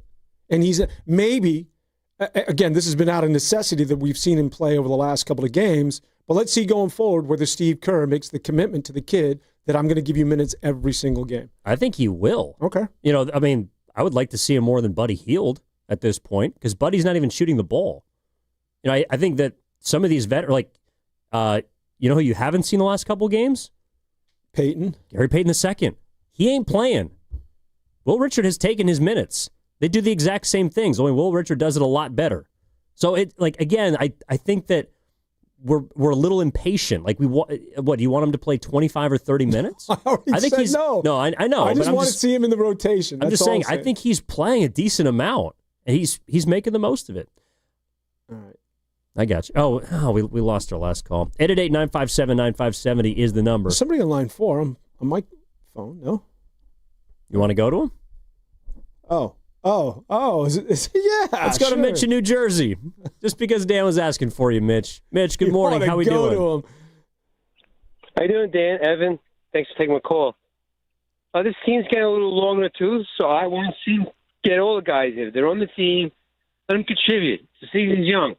One was team one, and Wiseman, he was one and undone. He should go back to college. That's fast. But I also had call. He's still out there available. Gold State needs more high, and so is Schmitz, Metu, and I think Metu might be a better player than Wiseman. He wasn't in top 3. He wasn't a lottery pick. He was picked in the second round. I think it's by Kings or Clippers. We just have to get another big guy, and I also want to see more of Brendan. I like his attitude. Why not give baseball a try, too? It's possible. It's got free time. Come on, give it a shot. I would love to see somebody do that. Who's that? Like a Mitch? Dave DeBuscher. Who, Mitch? Brendan. Pajemski? I forgot his last name. But, yeah, he was talking about being a two-way. He was a pretty good baseball player back in his day. Oh. Well, he's pretty young. You want to see him play baseball? Sure. I think a lot of Warriors fans are with you. All right. Have a good weekend. Thanks again. Thanks, Mitch. Appreciate the call. Yeah, there's a lot of Warriors fans out on pods. Oh, my gosh. I'm beginning to think maybe he is getting, who? The commitment to pods. He's one of those guys that I'm just holding out hope because he's still early in his career that he's going to get to the other side or that there's more coming or that he's just, Pods is going to be this special player. He just needs his reps. And then with every game, I'm beginning to think, well, maybe this is it. Maybe it doesn't get any better than this. Like there's so many guys on this team where again, I started the show with this. There's so many guys on this team where we're just saying, the rookies are catching up. The young players are catching up. Like they're maturing. At what point do we just say, okay, you're no longer a young player anymore. You're sort of a veteran, and maybe this is who you are. I mean, Moody and Kuminga are in year 5. I get it. Kuminga's only 22, 23 years of age, but Chet Holmgren, as I mentioned, all those Cade Cunningham and Josh Giddey, these guys are leading their teams. Well, but they've also been given opportunities and minutes to do that. But I'm with you. I just think that those players Moody and Kuminga have been developed slower than guys in their draft class, and so I do think that there's still room for them to get better. But this year we're starting to see that it's like last night. Like I thought Moody was sensational against Sacramento. He's been good all year. Well, not last night. No. But that's my point is those guys are still erratic because they're young. I think it's fair to still label them young. Like Moses Moody, Jonathan Kuminga, and you can throw Brandon Pajemski in there. Like last night, those 3 players were no-shows, large in part. And Jimmy Butler is not good enough at this stage in his career to carry a team anymore. Moody had a couple misses that it's just like out of his hand. The ball is nowhere near the rim. It's not going in. And that was tough to watch because he just was waxing everything against Sacramento. Like, Moses Moody is a streaky player. See, I should say he's a streaky shooter. I don't know why that's just all of a sudden going to change overnight. He might get better at it throughout the year, but like, he's not. The Warriors don't have, outside of Steph Curry, if you're looking around, who's a knockdown three-point shooter on this team besides Steph? It's supposed to be Hield. But he's also streaky. Now, like, the averages at the end of the year might make him and Moses look a little bit better, but they have a lot of streaky players. And that's where last night you ran into a cold streak. All right, 888-957-9570 is the number. Yeah, I see you, 408-510. Will needs more minutes. Stop being a hater, Evan. I got you. I'm just telling you, he's playing 20 minutes a night. That's all I'm saying. That's all I'm saying. I mean, bring it on, man. Dan always picks the... You pick a young guy every single year to just sidle up to, just to coddle. And I'm here to tell you, he's good. He's not great. That's all I'm saying. Oh, God. All right, we'll be back after this and Warriors this week. Now it's time for the closer of the week. Presented by LiftMaster and RNS Doors. Turn your garage into the envy of the neighborhood. Visit rnsdoors.com. This week's closer comes from Trey from Belmont. Nui and Jose provided outstanding service. They were knowledgeable, friendly, and professional. The job was completed in a timely manner, and they made sure everything was working correctly before they left. Recently, my garage door opener was not working. I was in need of a closer. I was put in touch with RNS Doors, and they hooked me up with a brand new garage door opener from LiftMaster. With LiftMaster's MyQ connectivity, my garage door opener can be controlled right from my smartphone. You'll know when a door or gate has been left open and can close it with a tap, no matter where I am. Be one of the first 10 callers and receive 20% off a LiftMaster garage door opener. Call 1-800-FIX-A-DOOR. That's 800-FIX-A-DOOR. Or visit rsdoors.com. R&S Doors. Look for the red truck. What if you could have reliable and intelligent Wi-Fi? And get this, what if you could keep it at the same price for 5 years? That's the Xfinity 5-year price guarantee. 5 years of Wi-Fi that boosts speeds to the devices that need them most. That finds and fixes problems before you even notice them. Like super intelligent Wi-Fi with a sixth sense. And that keeps you gaming in the fast lane, even when the whole family's banking on bandwidth. All your devices working in perfect harmony for 5 whole years. And here's the best part. No annual contracts, no hidden fees, and our best equipment included. Hey, let's face it, a lot can change in 5 years. Kids grow taller, dreams grow bigger. But your Wi-Fi? It would stay reliable and the price would stay put. The Xfinity 5-year price guarantee. Lock in your price and unlock the possibilities. Xfinity. Imagine that. Select plans only. Restrictions apply. Pros don't just show up. They prove how it's done. With precision and without shortcuts. Makita tools are built the same way. With a dedication to lasting quality. Trusted performance and results that reward your effort year after year. When the job calls for the best, call on Makita. Built to be the best. Available at the Home Depot. Honey, that flu keeping you up? Did you take NyQuil Intense Flu? Nah, I got this. Okay, I don't got this. Yeah, you need NyQuil Intense Flu.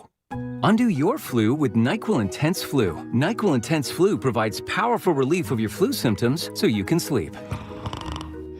You do got this. NyQuil Intense Flu. The nighttime sniffling, aching fever. Best sleep with the flu. Medicine. Use as directed. Keep out of reach of children. Don't watch the game alone on your tiny screen. Ghostwood Kitchen is the ultimate destination for every major sporting event. They have huge screens, energetic atmosphere, and ice-cold craft beer. Their bar is ready to pour your favorite drink, and the menu is packed with delicious game day food perfect for sharing. Bring your team spirit, rally your friends, and catch every single moment with us at Ghostwood Kitchen, where the game is always on. And when the game is not on, we have the arcade to keep you going. Ghostwood Kitchen, 911 Main Street in Redwood City.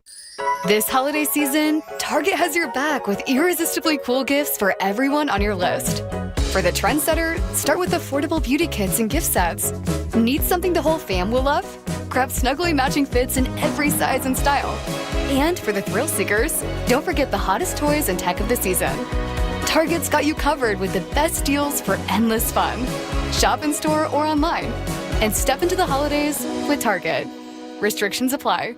As a mom, comforting my family is what I do best. Vicks Vapor Stick provides soothing, non-medicated Vicks vapors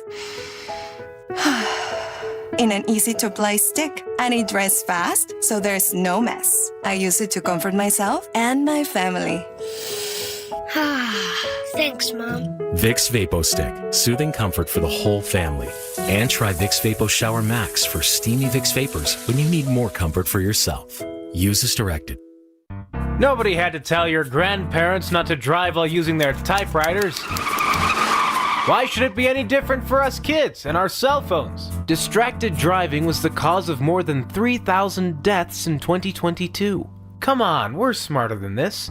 Let's put down the phones and focus on the roads. Drive safe, everybody.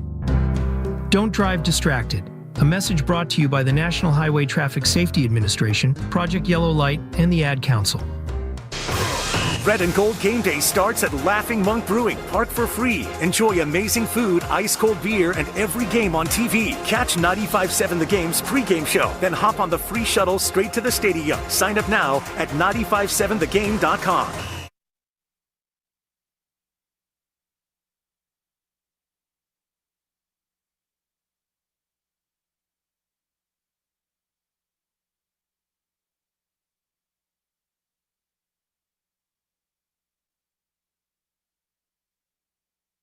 Evan, you're rocking that shirt. I can see you've been pumping iron. You're looking good.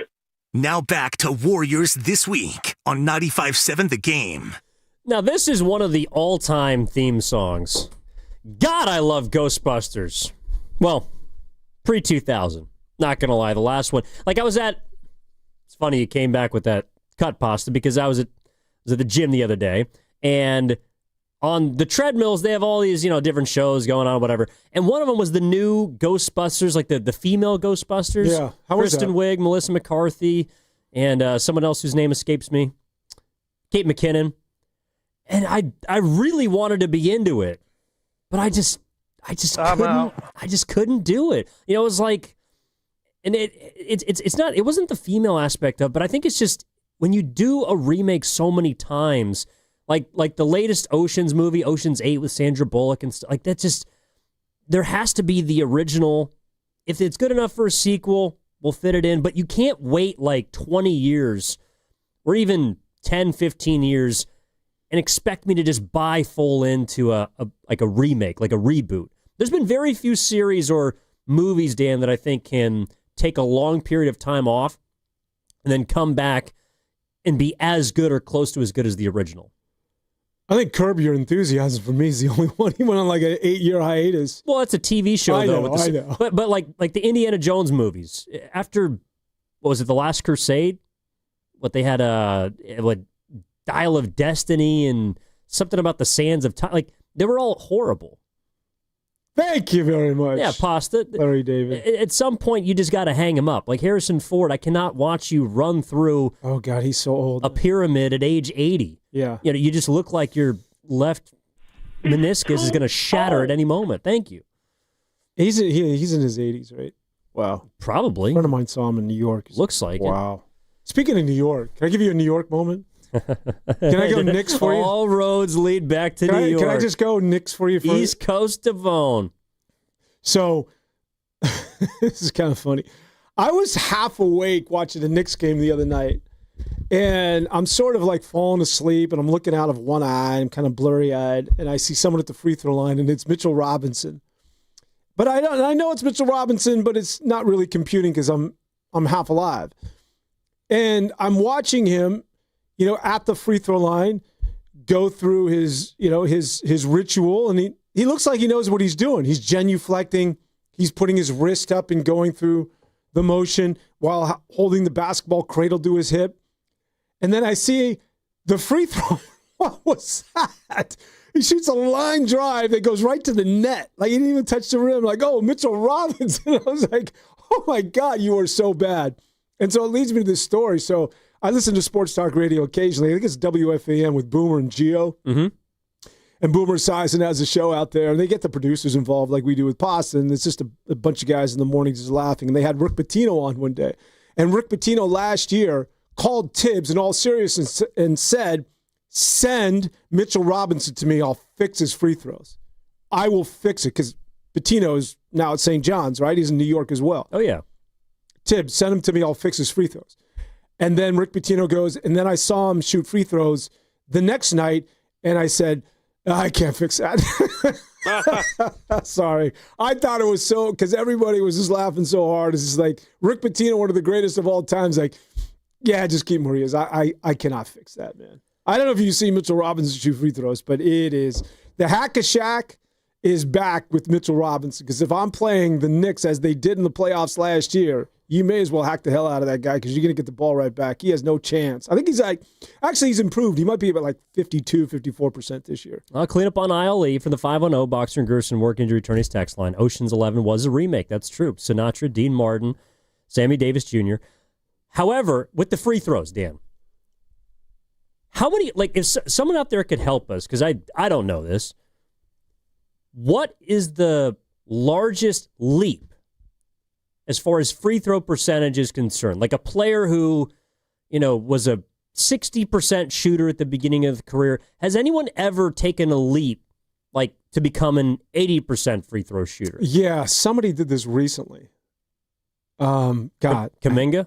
No. Yeah, he's actually been pretty good from the line this year.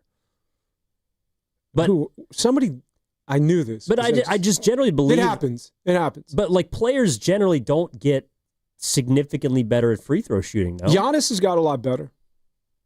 I mean, yeah, but he can make them. He's not Ben Wallace, but is he shooting 75% this season? He's had a couple good games. Like I remember Game 7 of the Finals in 2021. He made like damn near all of his free throws. This year he's shooting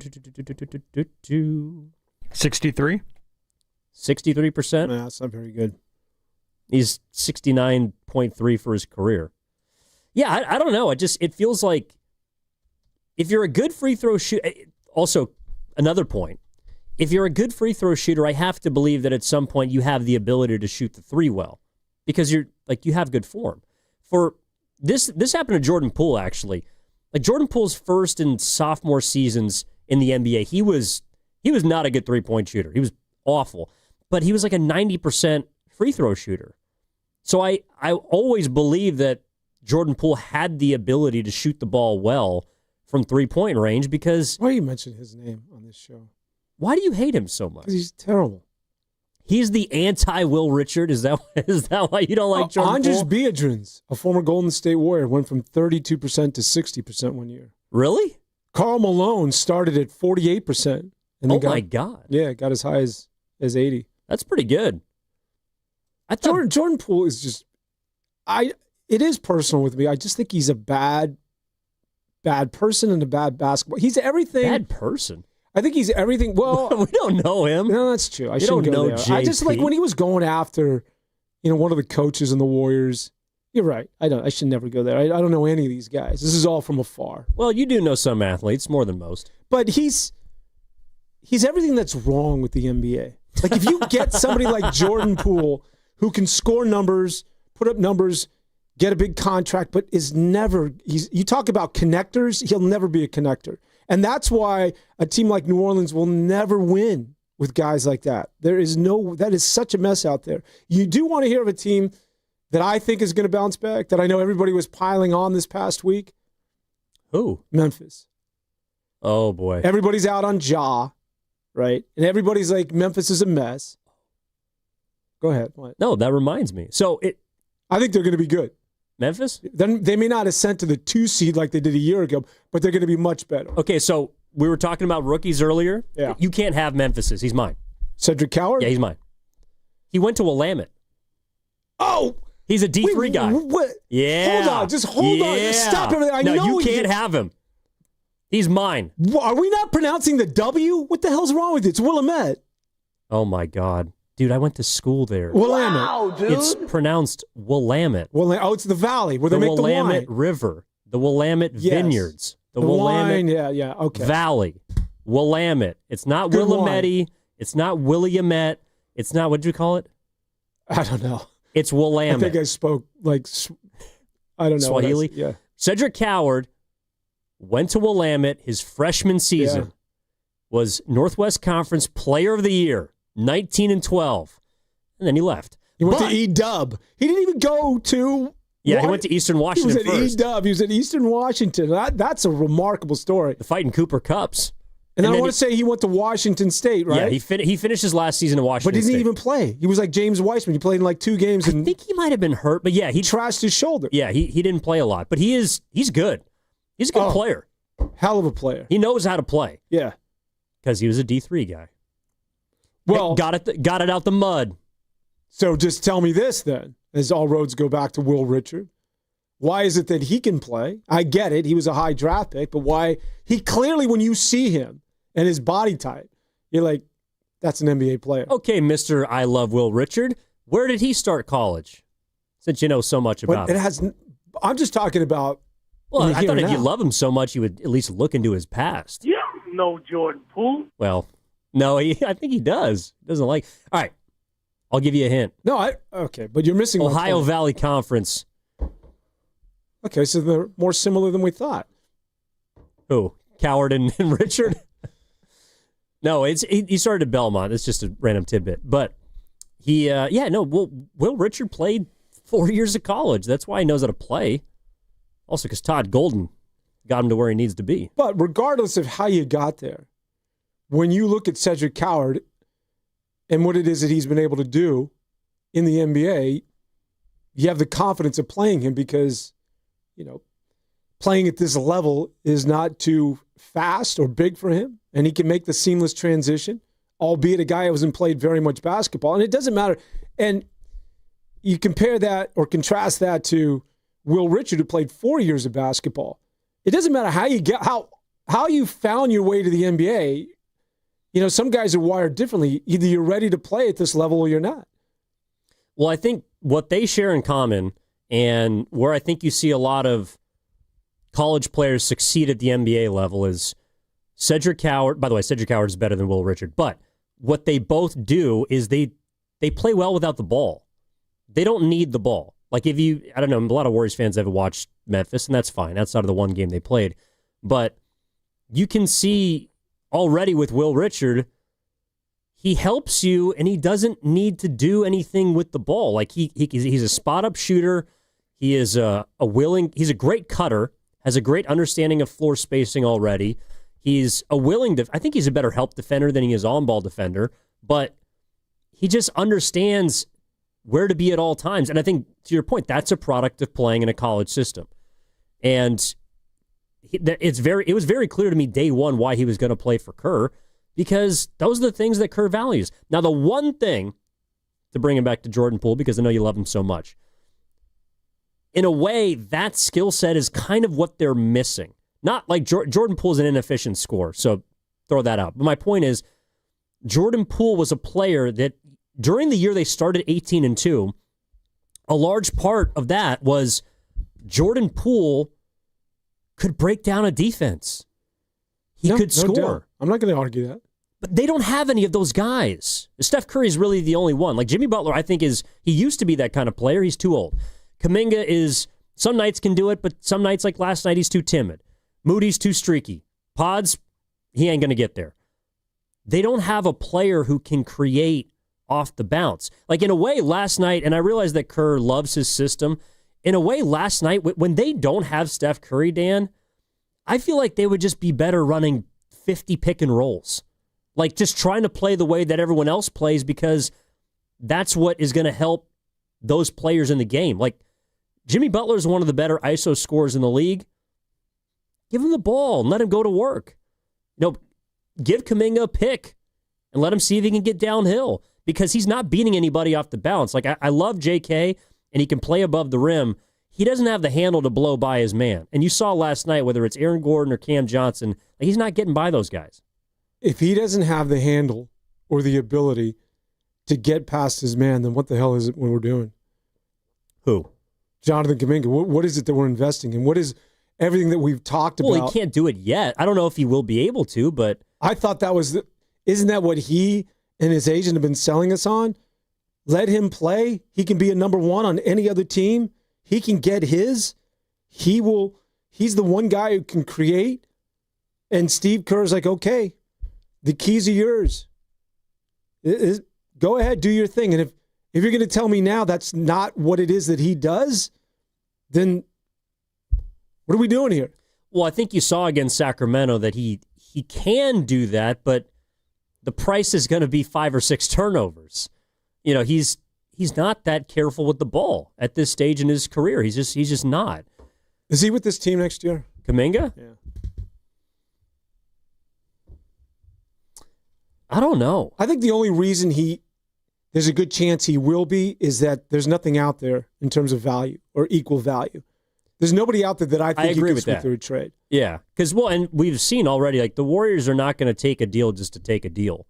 They'll figure it out later. In fact, sometimes they'll put themselves in a position where they could get nothing for that guy. That's what happened with Chris Paul. Like, they didn't trade him.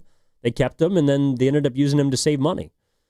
The Warriors got their problems, but Kuminga hasn't been one of them. Well, on most nights, he hasn't been one of them. Like, weirdly, he's had a couple of tough games lately, but I think he's been really good this year. I actually feel like he's made a concentrated effort to not go into, like, gotta cook mode. Like, he's tried to be he's tried to play like Will Richard, honestly. That's the problem, is how many years, and you know me, I'm a Jonathan Kuminga guy at the end of the day. But how many years are we going to continue to make these excuses that he's overthinking? At what point does he just play basketball and understand how to balance in between when I go and when I don't go? Like, I get it. You're young, but I'm getting a little tired of continually just throwing out the fact that you're still learning. At some point, you got to grasp this, young fella, or we got to move on, or you're never going to get it. I don't know. I mean, I like Jonathan Kuminga, but you're right. Sometimes when he just wants to go end line to end line, he's as athletic and as exciting, and I think he can get to the rim on anybody. But then there's other times where he's like, I need to get other people involved. You could see him thinking. You could see it. And good basketball players don't overthink this sport. It becomes, it's intuitive. And he's still at a stage where he's processing.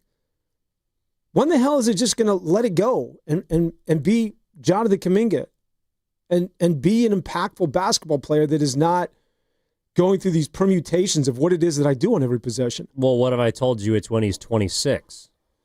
Well, then That's 3 years from now. I'd say it's got to be with another basketball team. It might be. Yeah, I actually don't know. I mean, if you asked me that 3 months ago, I would have said he's gone at the end of the year, but I'm not sure. Actually, I think the more this season steers in the wrong direction, the more likely he is to remain here because they'll have their eyes set on the future. But if they begin to figure this thing out, well, I don't know, because I think he's got to be a part of it. It's going to be tough. But his stock has improved, I'll say that for sure.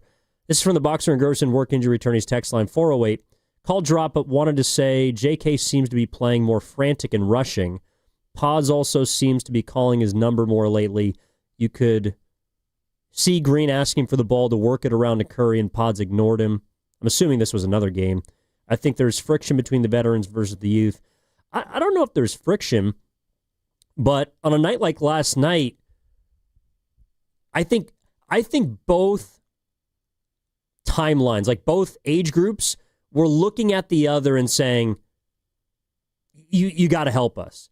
I think on a game like last night, the young guys clearly didn't have it, and we're looking to Jimmy Butler and maybe Draymond Green to some extent to say, lead us. Take the reins of this game because it's spinning out of control and we're not playing very well.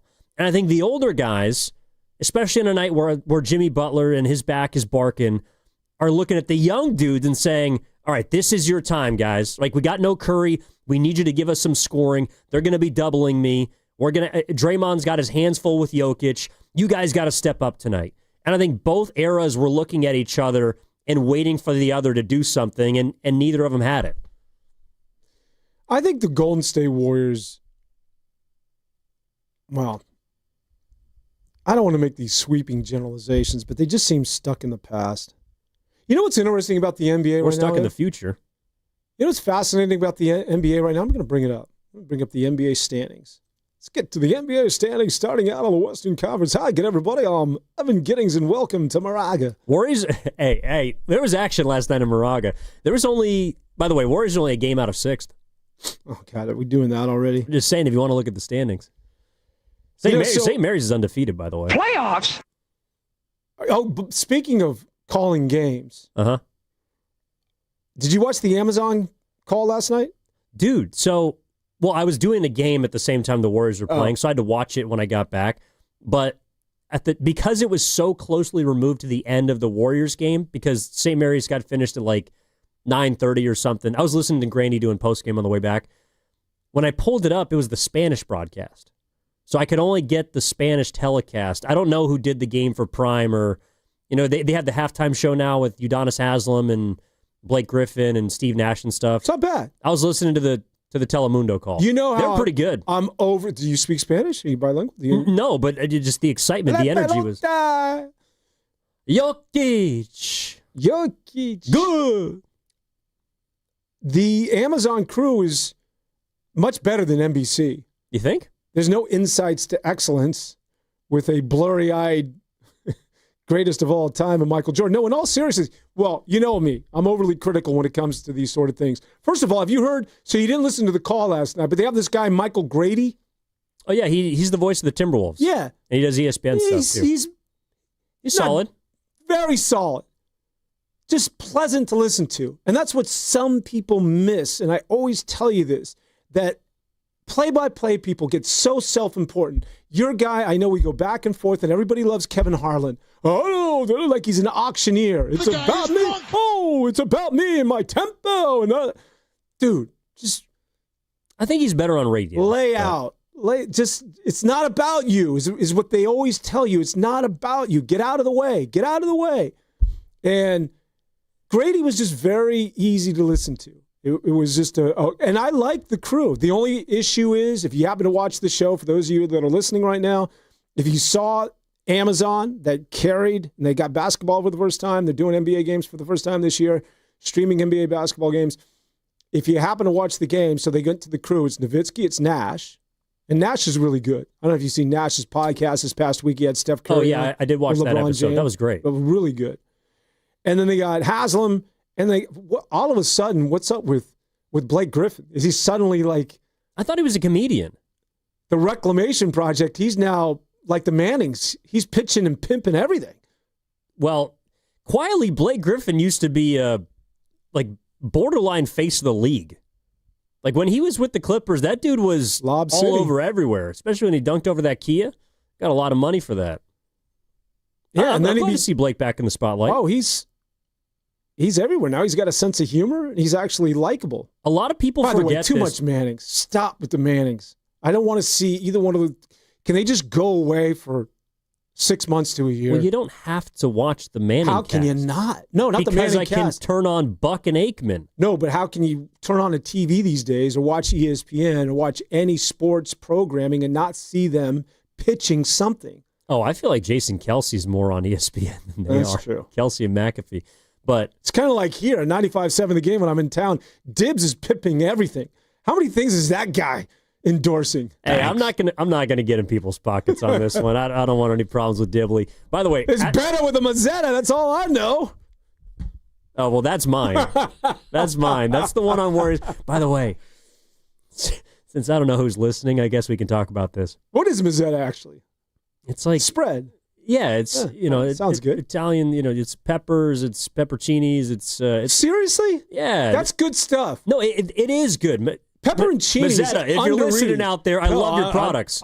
You know me, man. I'm not hawking anything here, so I would tell you if it's not good. But anything with pepperoncinis, I'm half Italian, so I got the paisano in me. Pepperoncinis and those sort of. He's an Italian. Well, no, Dan is a Hawaiian pizza, literally. He's got the pineapple. He's also got the savory as well. Okay, there's a couple things I was going to say. Oh, love Mazzetta, great stuff. Not just saying that because they're a partner of ours. Not really seeing a big check from that one. Oh, all right. Well, I mean, can I at least get a free bottle of pepperoncinis? Well, give me a free bottle of this vodka that I understand. So I actually Dude, why do you always got to take it there? You know that gets me going. There's one right in front of you. Right behind that screen.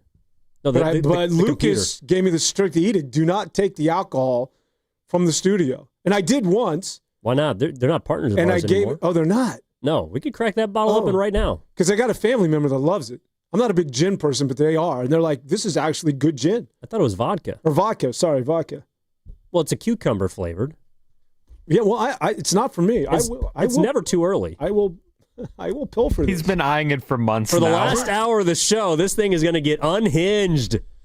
If there's a tequila company out there, well, that's Reposado that is actually wants to, Dan Devone to get behind it, and I'll sell the hell out of that thing. We'll do 3 hours on it. Dan could do a live read. Yeah, he could. Actually, that'd be great. This is the issue, though, now that Caddy Zach has left us. I don't know if we can get him in on the tequila night. Why not? Does anybody have his number? What do you think the guy lives in a cave? Well, you killed him. You were the one have his number. We're talking like he walked off a ledge the moment he went to New York. Brought back an Indiana win and a San Francisco 49ers win. Pre-game show tomorrow, 11 o'clock. Lock in at Laughing Monk Brewing, by the way. Oh, are you doing a remote? Are you... Every home game, man.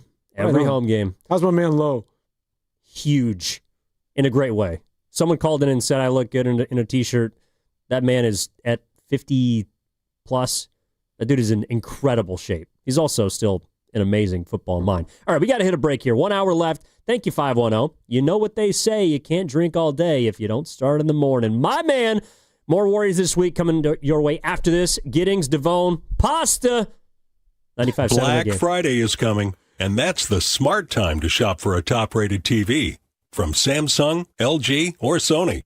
But why wait? You can get those Black Friday TV deals right now at Video Only, and then enjoy Thanksgiving with your new TV. Still want to wait? Then how about better than Black Friday deals? The top-rated TVs at stupid low prices. Check out Video Only now before the rush, or you'll be sorry. What if you could have reliable and intelligent Wi-Fi? And get this, what if you could keep it at the same price for 5 years? That's the Xfinity 5-year price guarantee.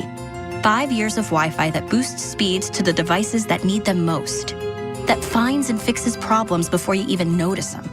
Like super intelligent Wi-Fi with a 6th sense. And that keeps you gaming in the fast lane, even when the whole family's banking on bandwidth. All your devices working in perfect harmony for 5 whole years. And here's the best part. No annual contracts, no hidden fees, and our best equipment included. Hey, let's face it, a lot can change in 5 years. Kids grow taller, dreams grow bigger. But your Wi-Fi? It would stay reliable and the price would stay put. The Xfinity 5-year price guarantee. Lock in your price and unlock the possibilities. Xfinity. Imagine that. Select plans only. Restrictions apply. Hey, this is Joe Shasky from 95.7 The Game. Want to hear something super? Well, Merit America wants to get you on the path to a super new high-paying career with free coaching and training. And the first step is a super job working at the super big game. Go to meritamerica.org/super and see how you can sign up for super career training in HR, logistics, data analysis, and much more for free. So go to meritamerica.org/super. This is a super opportunity, and it's brought to you by Merit America. Makita knows that pros never settle, and neither do we. With Makita, you get tools that perform at the highest level on every job without compromise. Makita is for the most detailed pros, expertly engineered to deliver precision, job after job. When your work calls for the best, call on Makita. Makita, built to be the best. Available at the Home Depot. Hello, Crushers. It's your host, DJ Divine, telling you that Candy Crush music season is here. Tasty. Conquer levels to mix your own track and win sweet rewards. Divine. Now let's swipe to the next track. Take it away, Thundercat. Upside down, you're turning it. You're giving up instinctively. Candy Crush music season.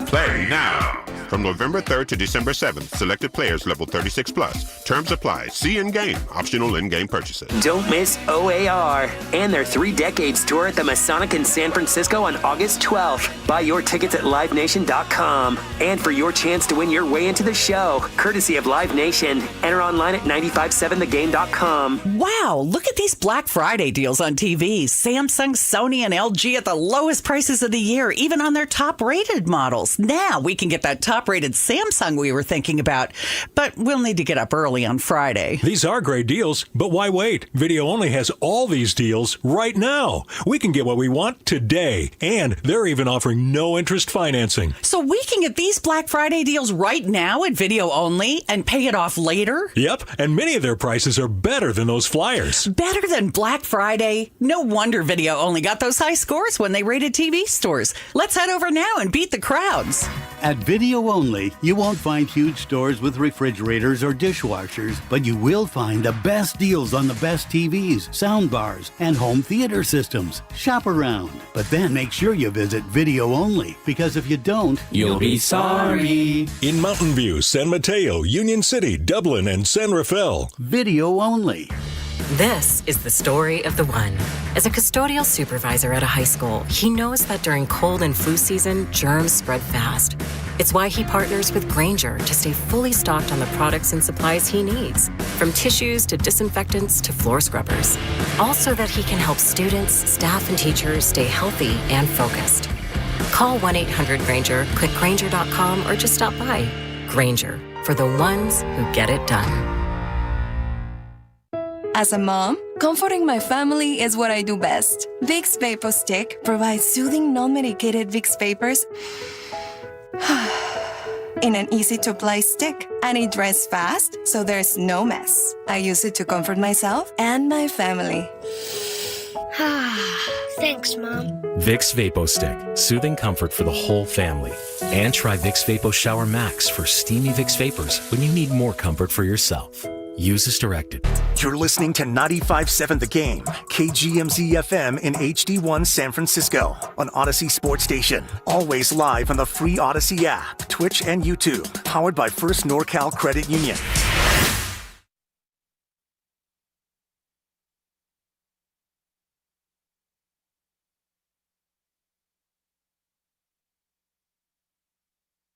Now back to Warriors This Week on 95.7 The Game. Maybe you can help me with something, Dan. So I was just during the break, we're batting around a bunch of stuff with pasta, a bunch of irrelevant things. And on my Instagram pops up a video of the Sphere in Las Vegas. Oh, the Eagles. They were playing last night. I love the Eagles.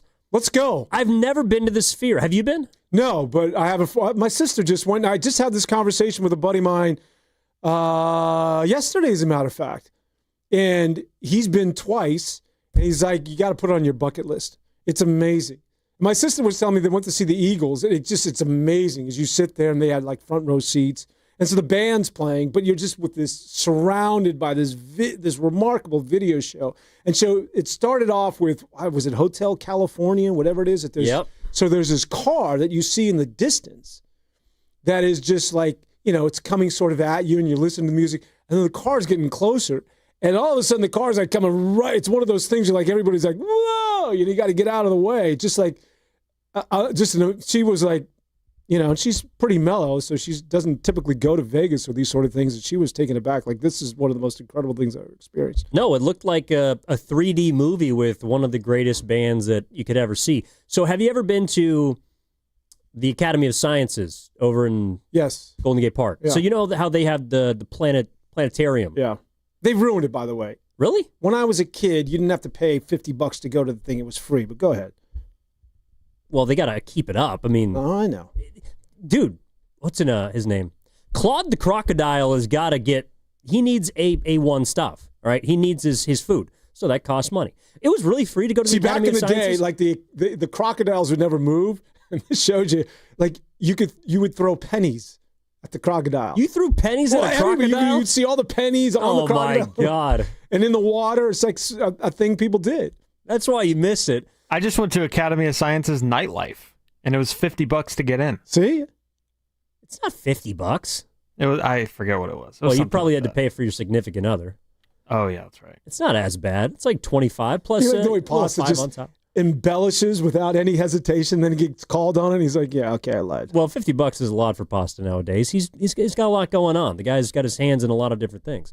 So, in the planetarium, the last show I went to was some sort of constellation, and it was like this, honestly, like a really trippy event because it zooms in on like Were the you size. stoned? No. Okay. I wish I'd been, but it zooms in on the size of like a cell, and then it expands all the way out to the furthest thing that we have knowledge about in not our galaxy, but some other galaxy away, and it's all just based on,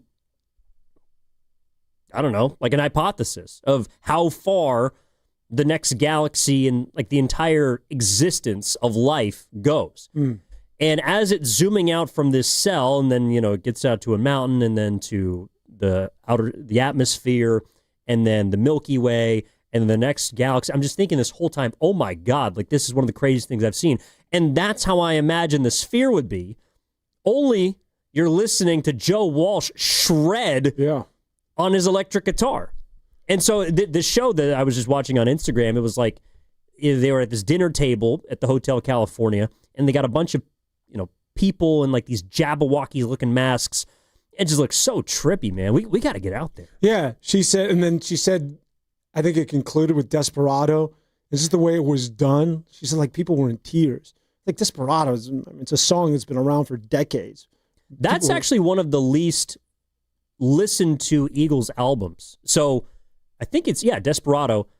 That was their second album after their opener, and it didn't do very well. Like I think it debuted at somewhere in the 30s or 40s because it was a country album. It wasn't a poppy.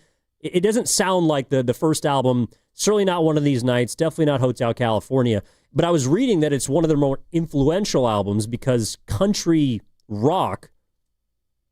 Thank you, Pasta. Country rock was not really that big of a genre. You had who's my guy? Ring of Fire, Johnny Cash. You had all these old school country artists, but it hadn't really branched over into rock. So somebody died from the Eagles, right? Is it Glenn Fry or who's no longer with him? Yeah, but Fry's kid is actually touring with the band now. Yeah, she mentioned that. Yeah, so I saw them at Chase Center a couple of years ago. Don Henley still has a great voice, but Glenn Fry did the majority of the first album, like a lot of the big songs you hear off of, like Take It Easy, that's Glenn Fry's song. And then Don Henley sort of comes in and has, like he's the one who sang Hotel California. But just an amazing experience. I would have loved to seen U2, which I think opened at the Sphere. U2, well, I think they had the Grateful Dead that was there last year. The Grateful Dead play a lot. John Mayer's there like every night. My buddy goes to the Grateful Dead. They're huge. And keep in mind, you're putting money in the wallet of one Joe Dolan. Really? Oh, yeah. He The owns owner of the that Knicks. place? Yeah, he's losing money on it, but... Oh, that's what I heard. So apparently James Dolan is like hands-on. Like he'll go review tape with the head coach after games. Apparently I was listening to a podcast where it might have been Isola. Someone with the New York media was saying that it was always really hard to hang around to talk to Tibbs because Tibbs would be spending time after games reviewing tape with the owner, with Dolan. After Knicks games. Yeah, like Dolan wanted to know what happened in a game. Not playoffs or whatever, but like in the regular season, it was not uncommon for the head coach of the Knicks, and now it's also happening to Mike Brown because people have noticed that Mike Brown's taking longer to come out to do press and to do media, and a lot of people have theorized that it's because he's spending time with James Dolan reviewing tape. Could you imagine if Joe Lacob walked into the Warriors locker room after every single game, and instead of us listening and waiting for Steve Kerr, we have to wait an hour because Steve Kerr is going over tape with Joe Lacob? There's a lot of meddlesome owners out there. And that's why they get a team. You could think about it. If Dolan walked into a cocktail party, even though they were billionaires at the time, would you know who the hell they were? It's the reason why they get these teams. It's all about power, man. And it's about celebrity status. It's why they do it. It's not for financial gain. It's for all the wrong things. These guys already made their a lot of money. Oh, they do. But they've already made their money. And so that's the problem. There's something else I wanted to tell you about. Ja Morant? You can get into Ja. Well, first hit me with your thing, and then we can get into Ja. What it was, so go ahead. Let's talk Ja. Maybe this will jog your memory. Maybe this will Ja your memory. You interested? Yeah. I told you I was. We talked about this during the break. Well, I forgot, just like you forgot what we're going to talk about right now. Ja Morant is someone that Warriors should sniff around. God, man. You just told me you weren't smoking anymore. What? Well, I told you I'd want to, especially if I'm at the planetarium. I'm just saying, man. I'm not saying that, look, they are a long ways away from it, but when I'm watching the game last night, Dan, You start drug testing you after and before these shows.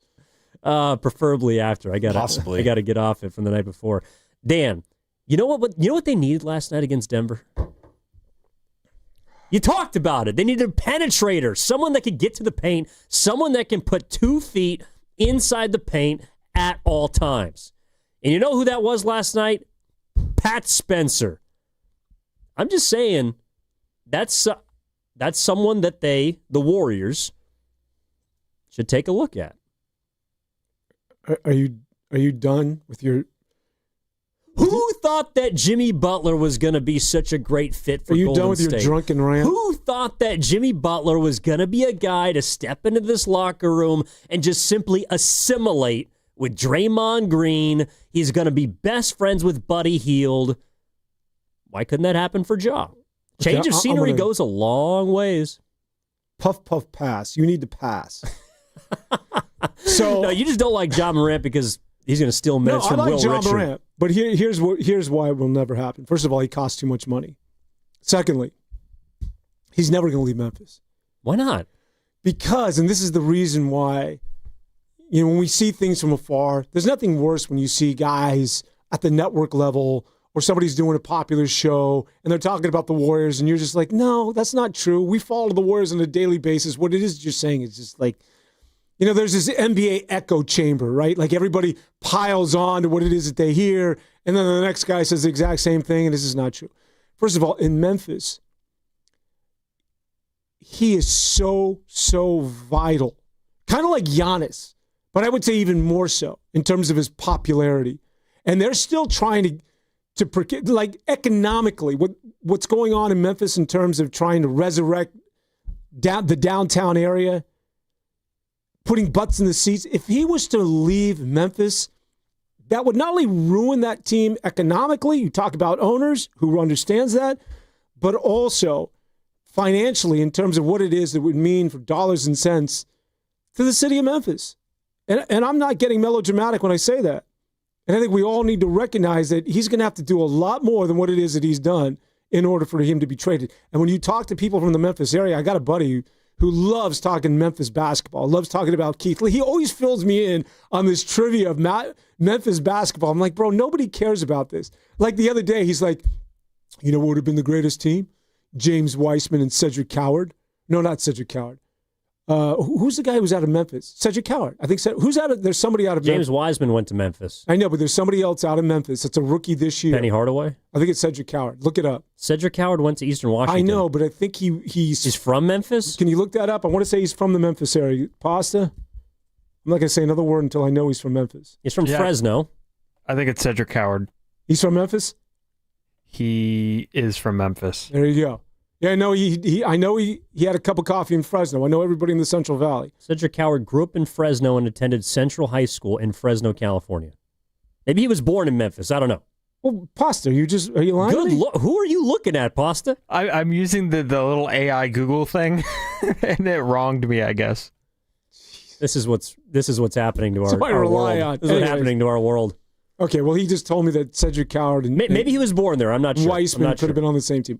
Anyways, I digress. Yeah, that would have saved him. When you talk about, and save Penny Hardaway, when you talk about, and he always Memphis, this guy Keith Lee, who I guess was a big basketball player when Memphis went to the Final Four.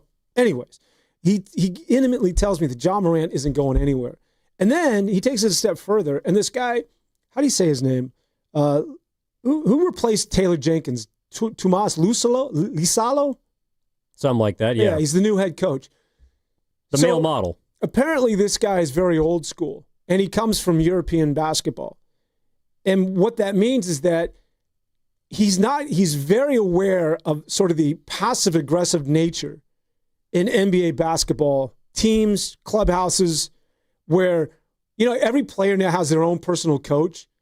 And let's say, I don't know, it's Jimmy Butler and his personal coach in the Golden State Warriors. And Butler one day just simply says to this guy, Steve Kerr, man, he's not giving me my minutes, man. And then the coach is like, yeah, man, there's some other players that are saying, I'm not saying this is happening, but a lot of NBA teams have that really unhealthy culture where there's a lot of back channeling and there's a lot of passive-aggressive nature, and it becomes unhealthy, and it becomes really toxic in the locker room. So this coach, aren't you glad you brought up John Morant? You didn't know you could open up this can of worms.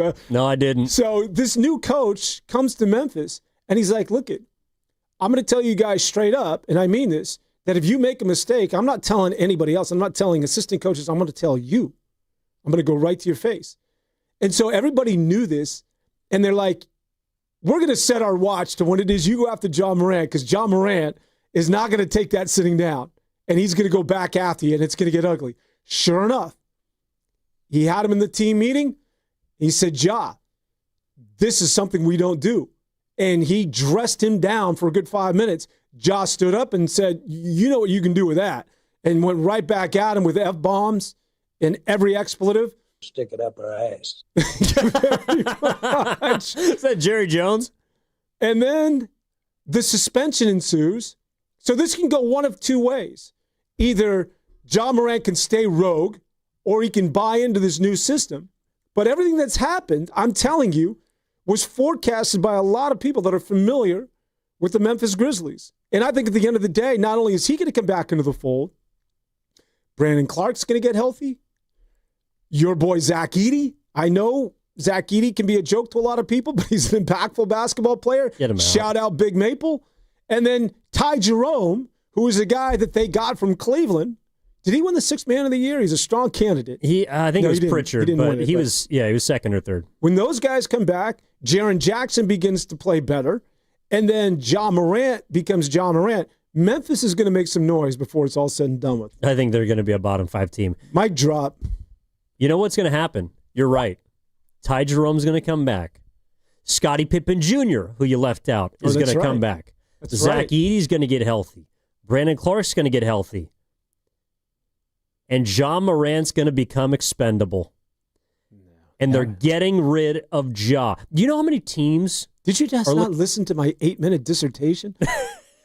No, I didn't. I tuned you out, just like everybody. I'm sorry, that was a low blow. All right, so the thing about Ja Morant is, I think that Memphis realizes that this guy's a lost cause, man. Like, this guy is not going to be able to help them because he's off his rocker. He's already got one coach fired, and I think they're very close to believing that it is Tuisasolo. I just almost said Tuisasopo. Shout out the Raiders. But, Manu, Marcus? Yeah. I think they're very close to realizing that Ja Morant is a coach killer that is not happy in Memphis, and they got to get what they can while they can for him. I don't know what it would cost, but I feel like he's going to be this year's Jimmy Butler. Ja Morant is going to be this season's Jimmy Butler from the standpoint of he's not happy there. Front office isn't happy with him. They want to get off his contract, and someone's going to be able to pluck him for a plummeted price. And I don't think he fits with the Warriors, but I do believe that they should make a call and see what that would cost. Because Ja Morant is still a damn good player. I know a lot of people are saying they're out on him. I just remember a lot of people last year saying they were out on Jimmy Butler. And that guy came in and helped you get to the second round of the playoffs. Except he's like 10 years younger. Exactly. But it's still not going to happen because he can't leave Memphis, and he won't leave Memphis. I'm reading a headline right here. Ja Morant wants to stay with the Memphis Grizzlies. Yeah, okay. Yeah, everything he's done up until this point would tell me otherwise. The only reason he wants to stay in Memphis is because he knows he can just get paid and there's no expectation. But they're slowly starting to build around Jaren Jackson Jr.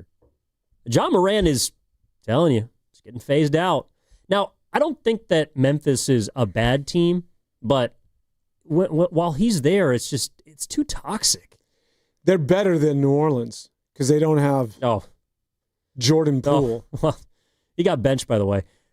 Yeah. You know who also got benched? Congratulations, you're better than the New Orleans Pelicans. You know who got benched? Who? Oh, Klay Thompson. Yes, he did. Yep. Go get him. Bring him back. Did that. Oh, boy. Until Dallas. I feel bad for Clay, man. Actually, Why would you I don't. feel bad for No, him, he has a man? great life off the field or off the court. Just hang it up. Go swimming or do whatever it is that you go smoke pot with you every day. Like go on Why to do your you gotta next keep bringing that up? phase. I mean, do what's the next chapter in life. This is what we do, Cher, Klay Thompson and I. We're all about ball. Go swimming.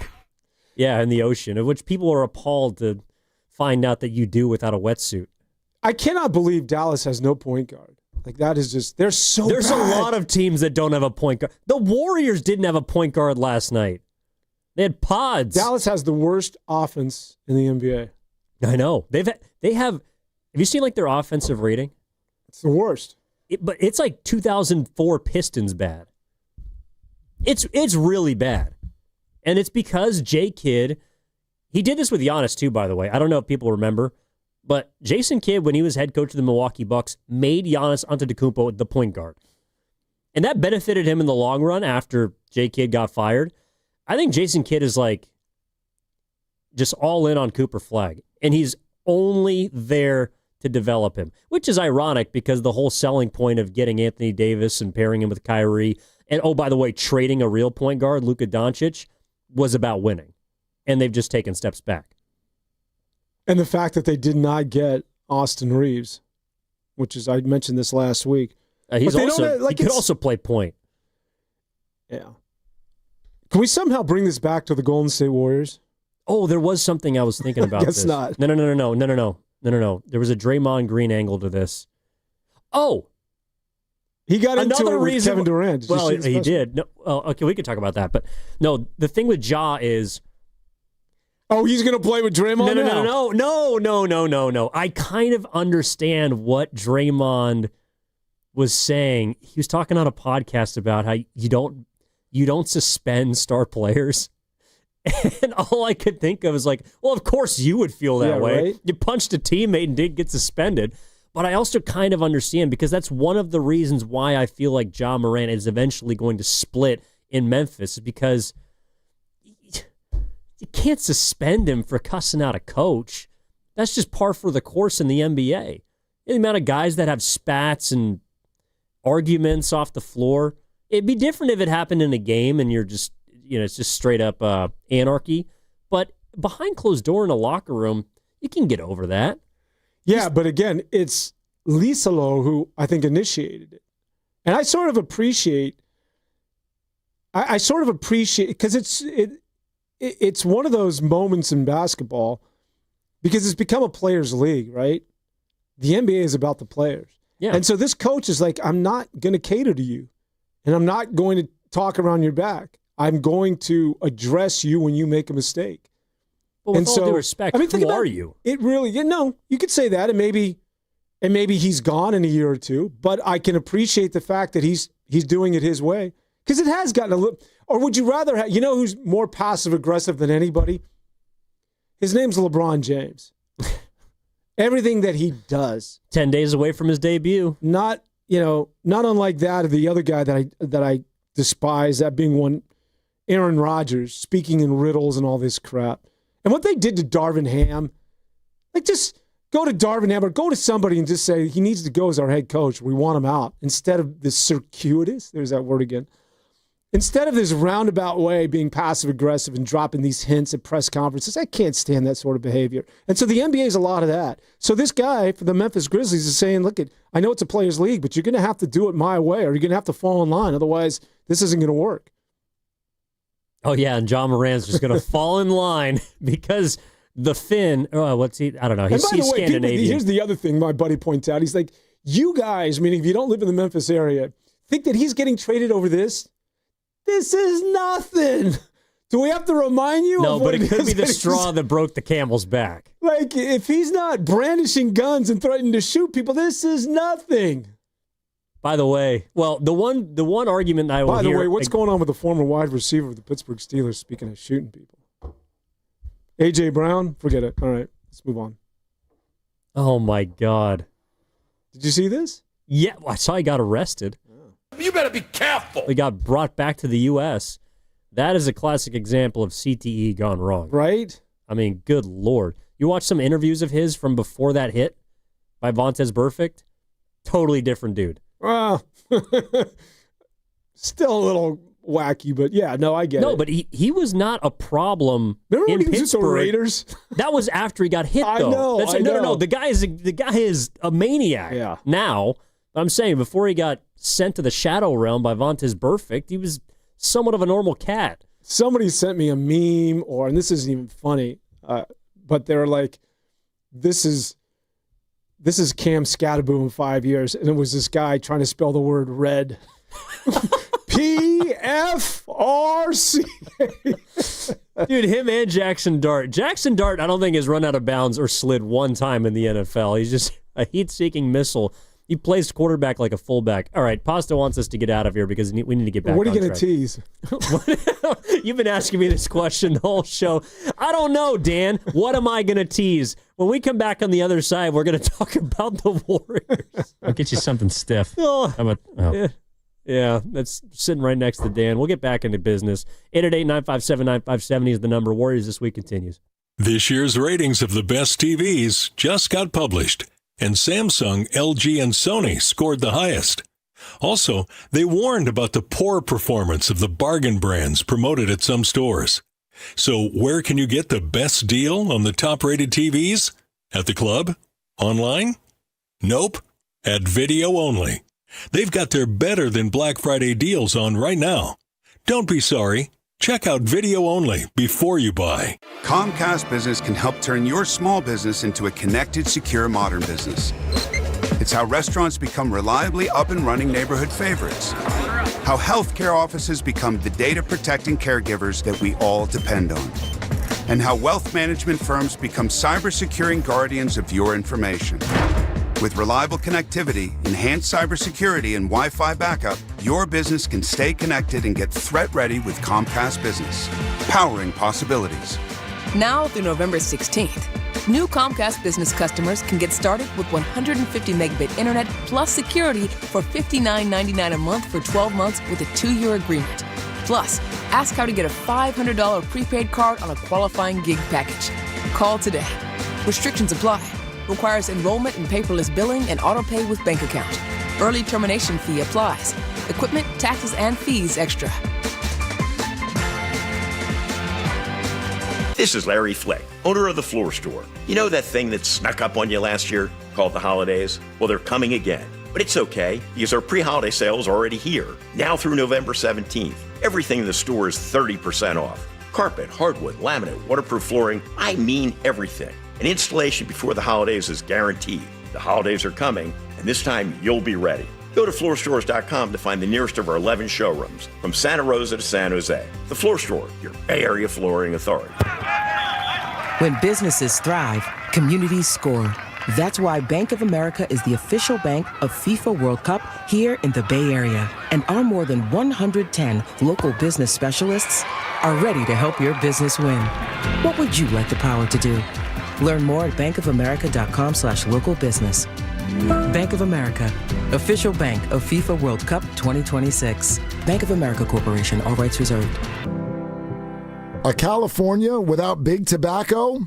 It isn't just possible, it's already happening. Over the past 30 years, California has cut smoking by 60%, lung cancer by 52%. A couple of our cities have already ended tobacco sales. Every day, Californians are doing their part to create healthier communities, protect loved ones and neighbors from big tobacco's deadly epidemic. See our progress at undo.org.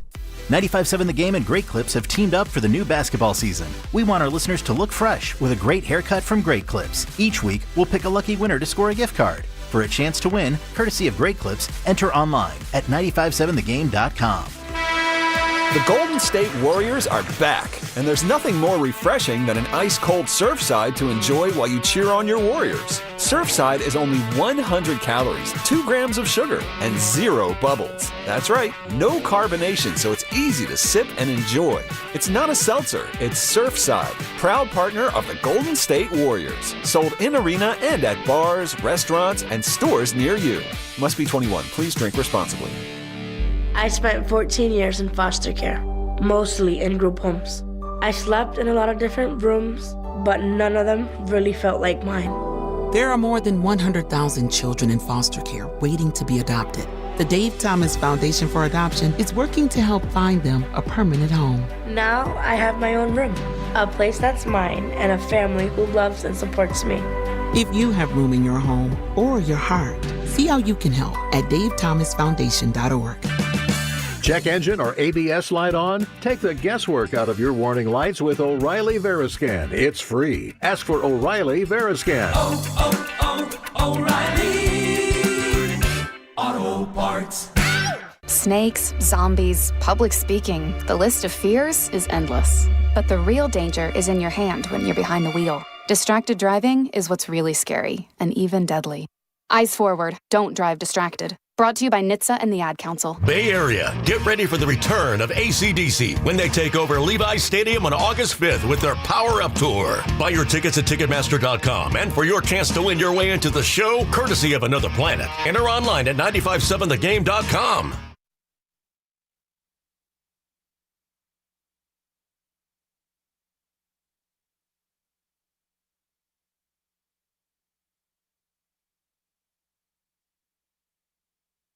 Now back to Warriors This Week on 95.7 The Game. Yeah, Pasta, we're going to need that call ASAP. I really do have to figure out what this guy wants with us. A couple of coconuts on a Saturday morning. You haven't used that in a while, by the way. Oh, coconuts? Yeah, you haven't. Like, who's the biggest coconut on the Golden State Warriors? You know, it's because you can't overuse it, right? It's like less is more, right? I know. Same with broadcasting. Yeah, we should get that thing sponsored, right? What? Are you still a Kevin Harlan guy? On radio? But radio is where he's even worse because he's so overly descriptive. Well, you do realize you can't see anything on radio, and so I need it to be described to me. Brock Purdy out of the shotgun, gets the snap, he steps between the lines, he looks to his right, looks to his left. I was like, dude, just come on. And he throws a 5-yard spiral, caught hip high, 2-hand catch. Exactly. He's got to tell me a field goal. An extra point is he swings through end over end. Which field goal in the history of the game hasn't gone end over end? Ones that are missed and go sideways. You ever seen Jake Moody kick a football? They're not end over end. End over end? Well, it means it's a good kick. I think he stinks. Yeah, he does. All right. Did you tell this guy to call in? No, I don't know who this is. Dave in San Jose wants to talk about Will Richard. Oh. Dave. Oh, he's going to... Dan Devone's all yours. What's up, man? He's going to hammer you. Good morning. Hey, you guys sparked something before I get to Will Richard. Evan, this trivia question may be a little bit out of your lane, but you were talking about the Eagles with the rock country crossover. Do you know the only rock band to ever have a number one country hit? And do you know what it is? Oh, that is a good question. The only rock band to have a number one country hit? Is that what you're saying? Yes. And what is the song? Yes. I don't think I know this one. Yeah. Well, it may have been done since. I don't think so. They were the first. If so, they were the first ones. But yeah, Bon Jovi, Who Says You Can't Go Home. That is the only rock band to have a number one country hit. What was the song? Who Says You Can't Go Home? Oh. Bon Jovi. All right. That's good knowledge. Great knowledge, Dave. They had a duet with the gal from Dixie Chicks, Jennifer Nettles, and that's what drove it to number one on the country charts. But anyway, we digress. Fantastic. No, this is what Saturdays is for. Yeah. Digression number 2, I make this comment every year. You guys are the best dog walking radio in the Bay Area on a Saturday morning, so I thank you for that. Of course, Dave. Yeah. And then Will Richard, Steve Kerr, he kills me, man. The Steve Kerr substitution patterns. Guy goes for 30 on Wednesday, and he gets in the game, I think, with 4 minutes to go in the second quarter on Friday when they're short players. I love Moses Moody. I love Pods, but these guys have had every opportunity to do what Will Richard just went out and did Wednesday, and even last night in limited minutes. I love Moses, and I know he can't really replace Pods because Pods has got that backup point guard piece, but Moses Moody, I love you, but man, I mean, you got to put Will Richard in front of him, and he has got to be a rotation top 8, top 9 player. I think his ceiling is lower. I don't know 3 years from now if he's going to be much better than he is now, but his floor is so darn high. Just put the guy in there 25, 30 minutes, Kerr, figure it out. Those are my thoughts. Interested to get yours. Thanks, guys. Right on. Thanks, Dave. Thanks for calling in, and good luck with the dog. What are your thoughts, Ev? What I got on that, Dan, is Steve Kerr talked about all of that with Willard and Dibbs. Here it is. Will fits in perfectly with, the turnovers, the decision-making, the spacing, the ability to dribble, pass, and shoot and process. Those 4 things lead to good decision-making as a team, as a group. I can draw a play out of timeout and put Will in any one of the 5 positions. I can drop a play for him to come off a screen and shoot, drop the play for him to handle the ball and make the decision. I can drop the play to have him set a screen. So when you get guys like this that provide really solid play and stability, this is what has made our team go around Steph and Draymond. I've said this to you guys a million times. Who are those stabilizers out there in our, in this decade run that we've had? It's Andre Iguodala, it's Sean Livingston, it's David West. You need them at different positions because Steph and Dre need stability around them to get them organized and to help them navigate the game and to get Steph the ball. Will Richard fits all those. He checks all those boxes. So, I think that the whole team, the whole organization recognizes this, which means everybody's on notice. Take care of the ball because we got people who will do that, and they're ready to step in. Who do you think he's talking to? Before we do that, Pasta, will you please tell Ev that he just committed the ultimate cardinal sin? What are you talking about? Pasta, what did I just do wrong? Dan is not a big fan of sound. Dan, it's been 2.5 hours.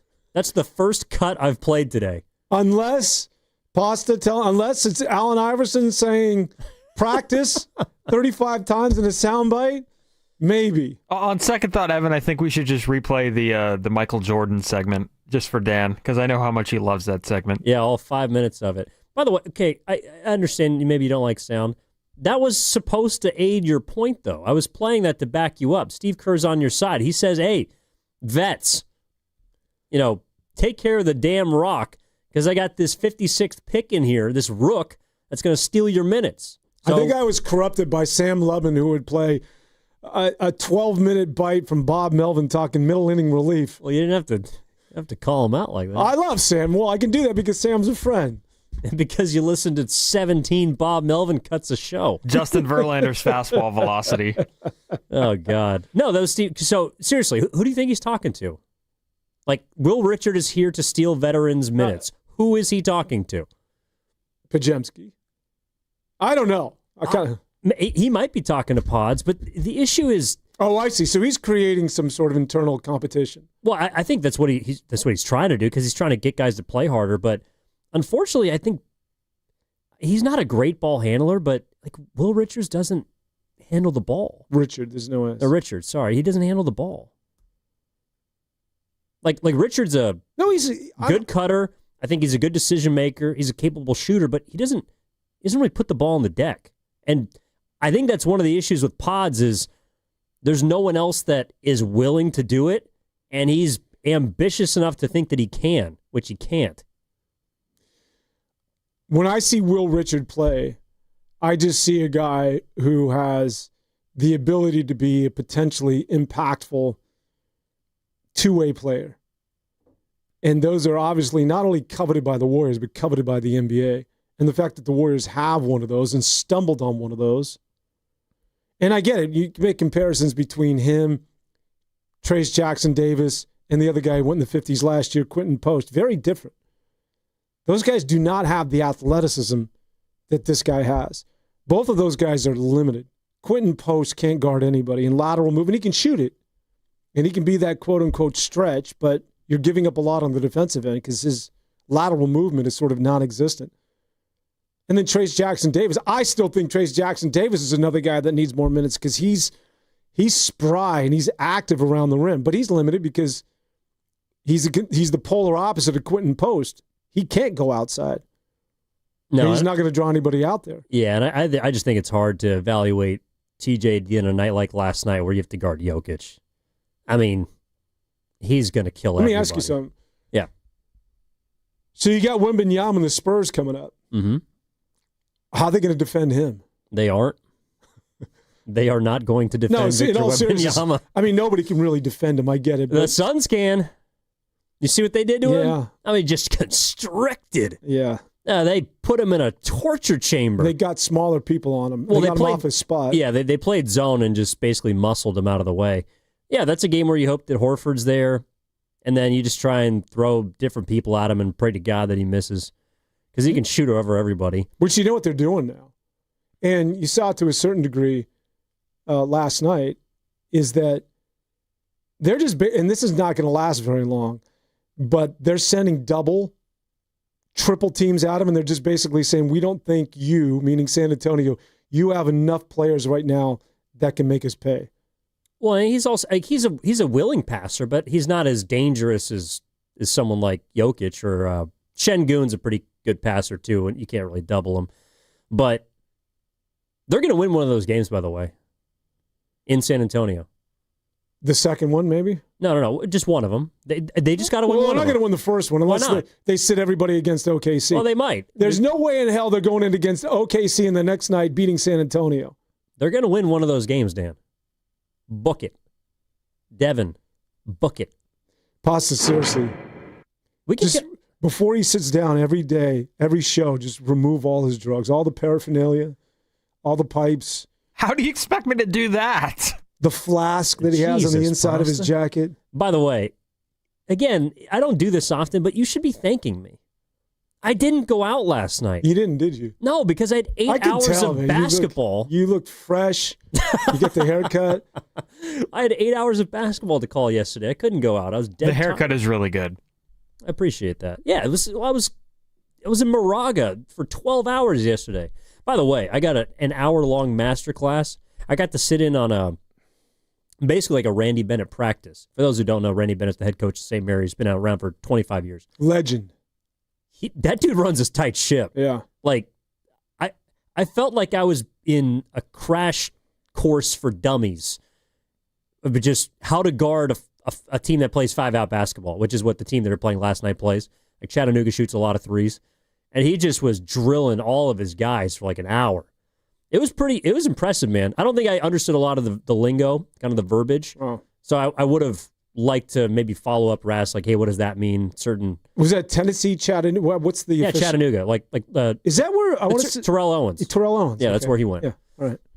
We actually had that was the trivia question. So me and my broadcast partner, Steve Kroner, used to work for KPIX, Chronicle. Steve Kroner, yes. He used to be like the EP, the executive producer, right? Mm-hmm. He's amazing. Yeah, he's a great guy. Yeah. So he has trivia for me. What, didn't he do play-by-play, wanted to launch a play-by-play career in minor league baseball? Something like that. He did tell me that if he thought he got back into broadcasting, it would be play-by-play. But he does color. And he's super knowledgeable about everything. He's also just really easy to riff with. And so one of the trivia questions was, who's the most famous Chattanooga basketball player? And I was like, I don't know. And he goes, Terrell Owens. Yeah. Because I didn't realize that he played basketball too. But it makes a lot of sense considering the way he plays football. Then he asked me this. Who's the most famous St. Mary's basketball player? Patty Mills. See, I said Mahershala Ali.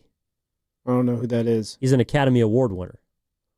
He's an actor. But he played basketball at St. Mary's and is now world famous. So that's where I got to stick it to him. Who did he say? He said Patty Mills. But seriously, so Will Richard's a guy that the Warriors found, looks like a gem. Who's he taking minutes from? I'd argue he's already taken GP2's minutes. That guy ain't even playing anymore.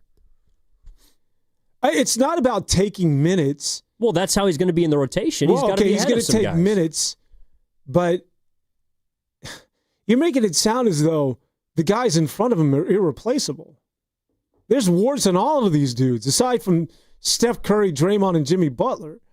Every one of those guys could lose minutes. I'm not going to lose sleep if Podziemski or Moody or Spencer or any of these guys who are in the rotation currently are making way for Will Richard. Well, he should be. But I understand why Spencer and Pods are playing in a game like last night, because they don't have a point guard. Yeah, no, that's true. Now, I would say, like, in a game like last night, I seriously, I know that it may not work, but I would have liked to see Jimmy Butler be the de facto point guard, because he wasn't that aggressive last night anyways. And I think that if you get a bunch of, again, like floor raisers, like Dave was talking about, Kerr was kind of was suggesting that Will Richard can do, then you don't need a point. Like, it was one of the callers earlier, and I get it. It's like they didn't have anybody that could bring the ball up the floor to the point where Buddy Hield is initiating sets. It's like, I would like to see Will Richard play ahead of Buddy Hield. You got 20 minutes last night. Moses Moody, well, Will Richard played as many minutes as Moody did because he couldn't shoot. But that was disappointing to see Moody have such a setback last night. But I think that when you talk about an ineffective Moody and an ineffective Buddy Hield, those are two really similar players, because both of them are reliant on ball movement. Usually you're looking for that. This is sort of the way the NBA's played, right? You double, swing, corner three. Usually somebody's open. But for the Warriors, if you're not creating, and we had talked about this, and there's no reason to double anybody in the Golden State Warriors because nobody is flashing the paint or putting pressure on the rim, then there's no reason to collapse. And so you're asking, every time I saw Moses Moody get a shot up, there was a guy in his face, because Moses Moody is not a step-back three guy. He's not a crossover, let me sidestep and get some space. He can do it, but that's not his forte. He's usually the benefactor of somebody getting doubled. They swing to him in the corner, and he's going to knock down his shot. Same with Buddy Hield. You give Buddy Hield, all he needs is a narrow window, and he'll get that shot off and be effective. But he's not. I would argue that Buddy Hield is not somebody who's good at creating his own shot. No. Steph Curry's the best to ever do it. And those guys, not only are they not in his neighborhood, but that's not what they do. But that's who they were missing. I mean, last night was just your early reminder that everything on offense is predicated on Steph's presence. It just is. Every single one of those guys out there last night needed someone else to make a play. That includes Jimmy Butler, which is concerning considering he's making more than $50 million a year. But I think at this stage in his career, he's not that player anymore, especially if he's got the back. But every single Kuminga, Moody, Podziemski, Richard, Hield, Post, you can go down the list. All of those guys need someone else to make a play for them to be successful. I think that Kuminga has the ability maybe to develop into one of those guys, but he's not there right now. Moody maybe. He's not there right now. I think Will Richard should play more, but the fact remains that if you're going up against a team and you don't have Steph, not that you don't have a chance, you don't have a chance against a team like Denver, but you're going to be at a disadvantage because everything that they do offensively, which I think impacts the other end because they're backpedaling in transition, they're taking the ball out of their own basket. Everything that they do offensively, they need someone to penetrate, to put 2 feet in the paint, to break a guy down off the dribble. And there's just no one in this roster outside of Curry I see that can do that. Well, if it's not Jonathan Kuminga, then there's no use. There's no use paying him, and there's no use even playing him. Well, he's not making a lot of money, I think, for his contributions in today's NBA, but he doesn't have a bag like that. I mean, no, but you know what I mean. His whole thing is he's supposed to be that guy. When the offense gets stagnant, he's supposed to be able to put pressure on the rim. And if he's still years away from doing that, then what the hell have we been doing this whole summer in terms of going back and forth with him and his agent? Well, they've been trying to get him to buy in, which I think he has. So I think that, like, you can't say Kuminga's been a problem this year. No. But I'm just saying, if you don't think that when Steph Curry's out, that Jonathan Kuminga's not ready to be a guy that can pressure the rim or create offense, then I'm saying, well, what is he? I thought that was supposed to be his strength and the reason why he wants a long-term contract. All we heard from his agent is anywhere else, or we talk about it anywhere else, he'd be a number one. As a number one, you're able to get your own. You're not relying on anybody but yourself. Yeah, that's fair. All right, let's take our last call of the morning. Let's go to Asante the God. Asante Samuel? What's up, Asante? Good morning. You're on Warriors This Week. How are you? You are so funny for saying that. Good morning. People say that to me all the time. How you doing? I'm fantastic. How are you? I'm hanging in there. I wanted to call earlier because, but I just left the soccer game.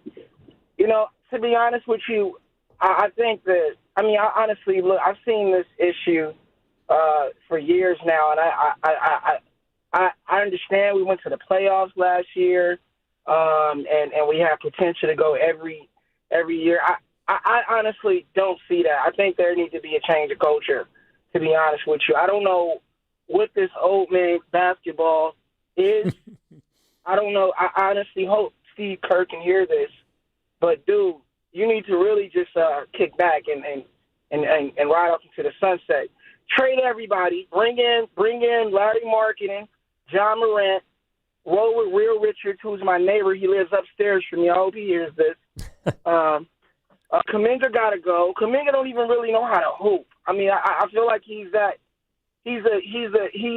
still has a lot of that raw African ball athleticism. Takes off without a handle. Don't have an ISO. Don't have a he don't have game. Big men. I like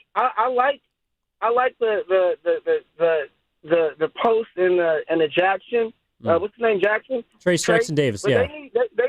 They need to start in the majority of the season. Draymond needs to get to the bench. For real. And y'all looking at Steph Curry's game. What do y'all see, bro? I love Steph, man, but he's not that dude no more. I love him, but he ain't that dude. He really should be. His game should be what Klay Thompson role was to him at one point. You need a score aggressive point guard like a Ja, and you need Steph running around like Klay used to, and Draymond, like I said, need to kick back. And I like Butler, but I feel like a player that's kind of comparable that you get more out of is like a DeMar DeRozan. DeMar DeRozan is pretty much the same age as Butler, but he's a killer. Butler is on something else. And what's his name? Buddy Hield. This dude, y'all looking at him like looking at Buddy Hield and Butler like they get along. I honestly feel like Butler don't like him. Dude is a weirdo. Hield is a weirdo. He's too streaky for me. He's not a baller. Package him up, trade them all out, get them all out of there. Or if you're going to keep somebody in the backcourt, go and get a Zach LaVine and have Steph doing it. Man, I'm serious. I know you are. That's why you're beautiful. No, Asante, I appreciate it. Please do not be a stranger. I love that. You know what, Asante, that is sports talk radio right there. You're whacked. Get them all out. But that's like fire everybody. Bring in the Laurie Kings. Marketing, John Morant, and DeRozan, and who else did he want? Levine. That's beautiful sports. That's what we're here for. Seriously, that's what we're here for. Well, no, we appreciate the call. Look, all I'm saying is, don't discount Ja. I don't know about the other guys. DeRozan, Levine, you can keep. No, you see the company you're keeping, right? What do you mean? Asante. That's the company you're keeping here. You want Ja. That's Asante the God, all right, first and foremost. You're going to refer to him as such. Second off, all I'm saying is just don't dismiss it completely. No, I'll dismiss it. No, you think he's staying in Memphis, and Memphis is going to be a top 4 seed, and that team stinks. I'm just saying he ain't leaving Memphis because he means too much to that city. Oh, Cedric Coward is the future in that city. By the way, have you been to Memphis? I have not. I'd like to go, though. Have you? No, you don't. Why? Is it just backwards? Well, it's got a great music scene, right? Yeah, for a couple nights. It's not like a vacation destination, though. I will say there's a lot of really cool history that's in Memphis. Obviously, a city of blues, great music, a lot of good barbecue too. Well, yeah, that's what they're known for. But it's kind of hard to get there. Really? Well, it's, you know who's in Memphis these days? Not exactly an international airport kind of Barry place. Zito. He's a country singer in Memphis. Can we get him with Bon Jovi? Who's that from? Dave said he's got the #1 country song. Rock artist. He's got a song called Curveball. No, I'm just kidding. Oh, but he would. Pasta. Pasta. Man, we were doing so well. And then next week I'll come back. You just went straight strawberry margarita on us. Yeah, we got to bring in Will Richard to take Pasta's minutes. I'll come back with the Zito song. How about that? Okay, actually, that would be great. I do love Barry Zito. Last man to make me cry. Why? He sang the national anthem at the last game of the Coliseum. Oh, brought a tear to my eye. Yeah, all right. Well, Dan, that'll do it for this edition of Warriors This Week. What was it, Warriors This Week? I mean, we got to listen to a little bit of everything. I actually don't think we went around the association as much as we should have. Oh, that's right. I had some other takes, but, we'll get them off next week. Hopefully the Warriors won't go 1-4 this week. Or 1-3. Maybe hey, I'm telling you. So the next time we chat, real quickly, we will get to discuss Oklahoma City and 2 San Antonio games. 2 losses to San Antonio. They're going to go 2-2 this week. 2-2. Bet. Yeah. All right. And we'll put that on the tab of Dan Devone of the Dolphin Club, all right here on 95.7 The Game. Thank you to everybody who listened, who chimed in, who called in, who texted in our beautiful YouTube chat. Thank you to Pasta. Thank you to Dan Devone. My name is Evan Giddings saying so long. We'll talk to you same time, same place next week. Warriors This Week on 95.7 The Game. This is Dan Devone saying so long, everybody.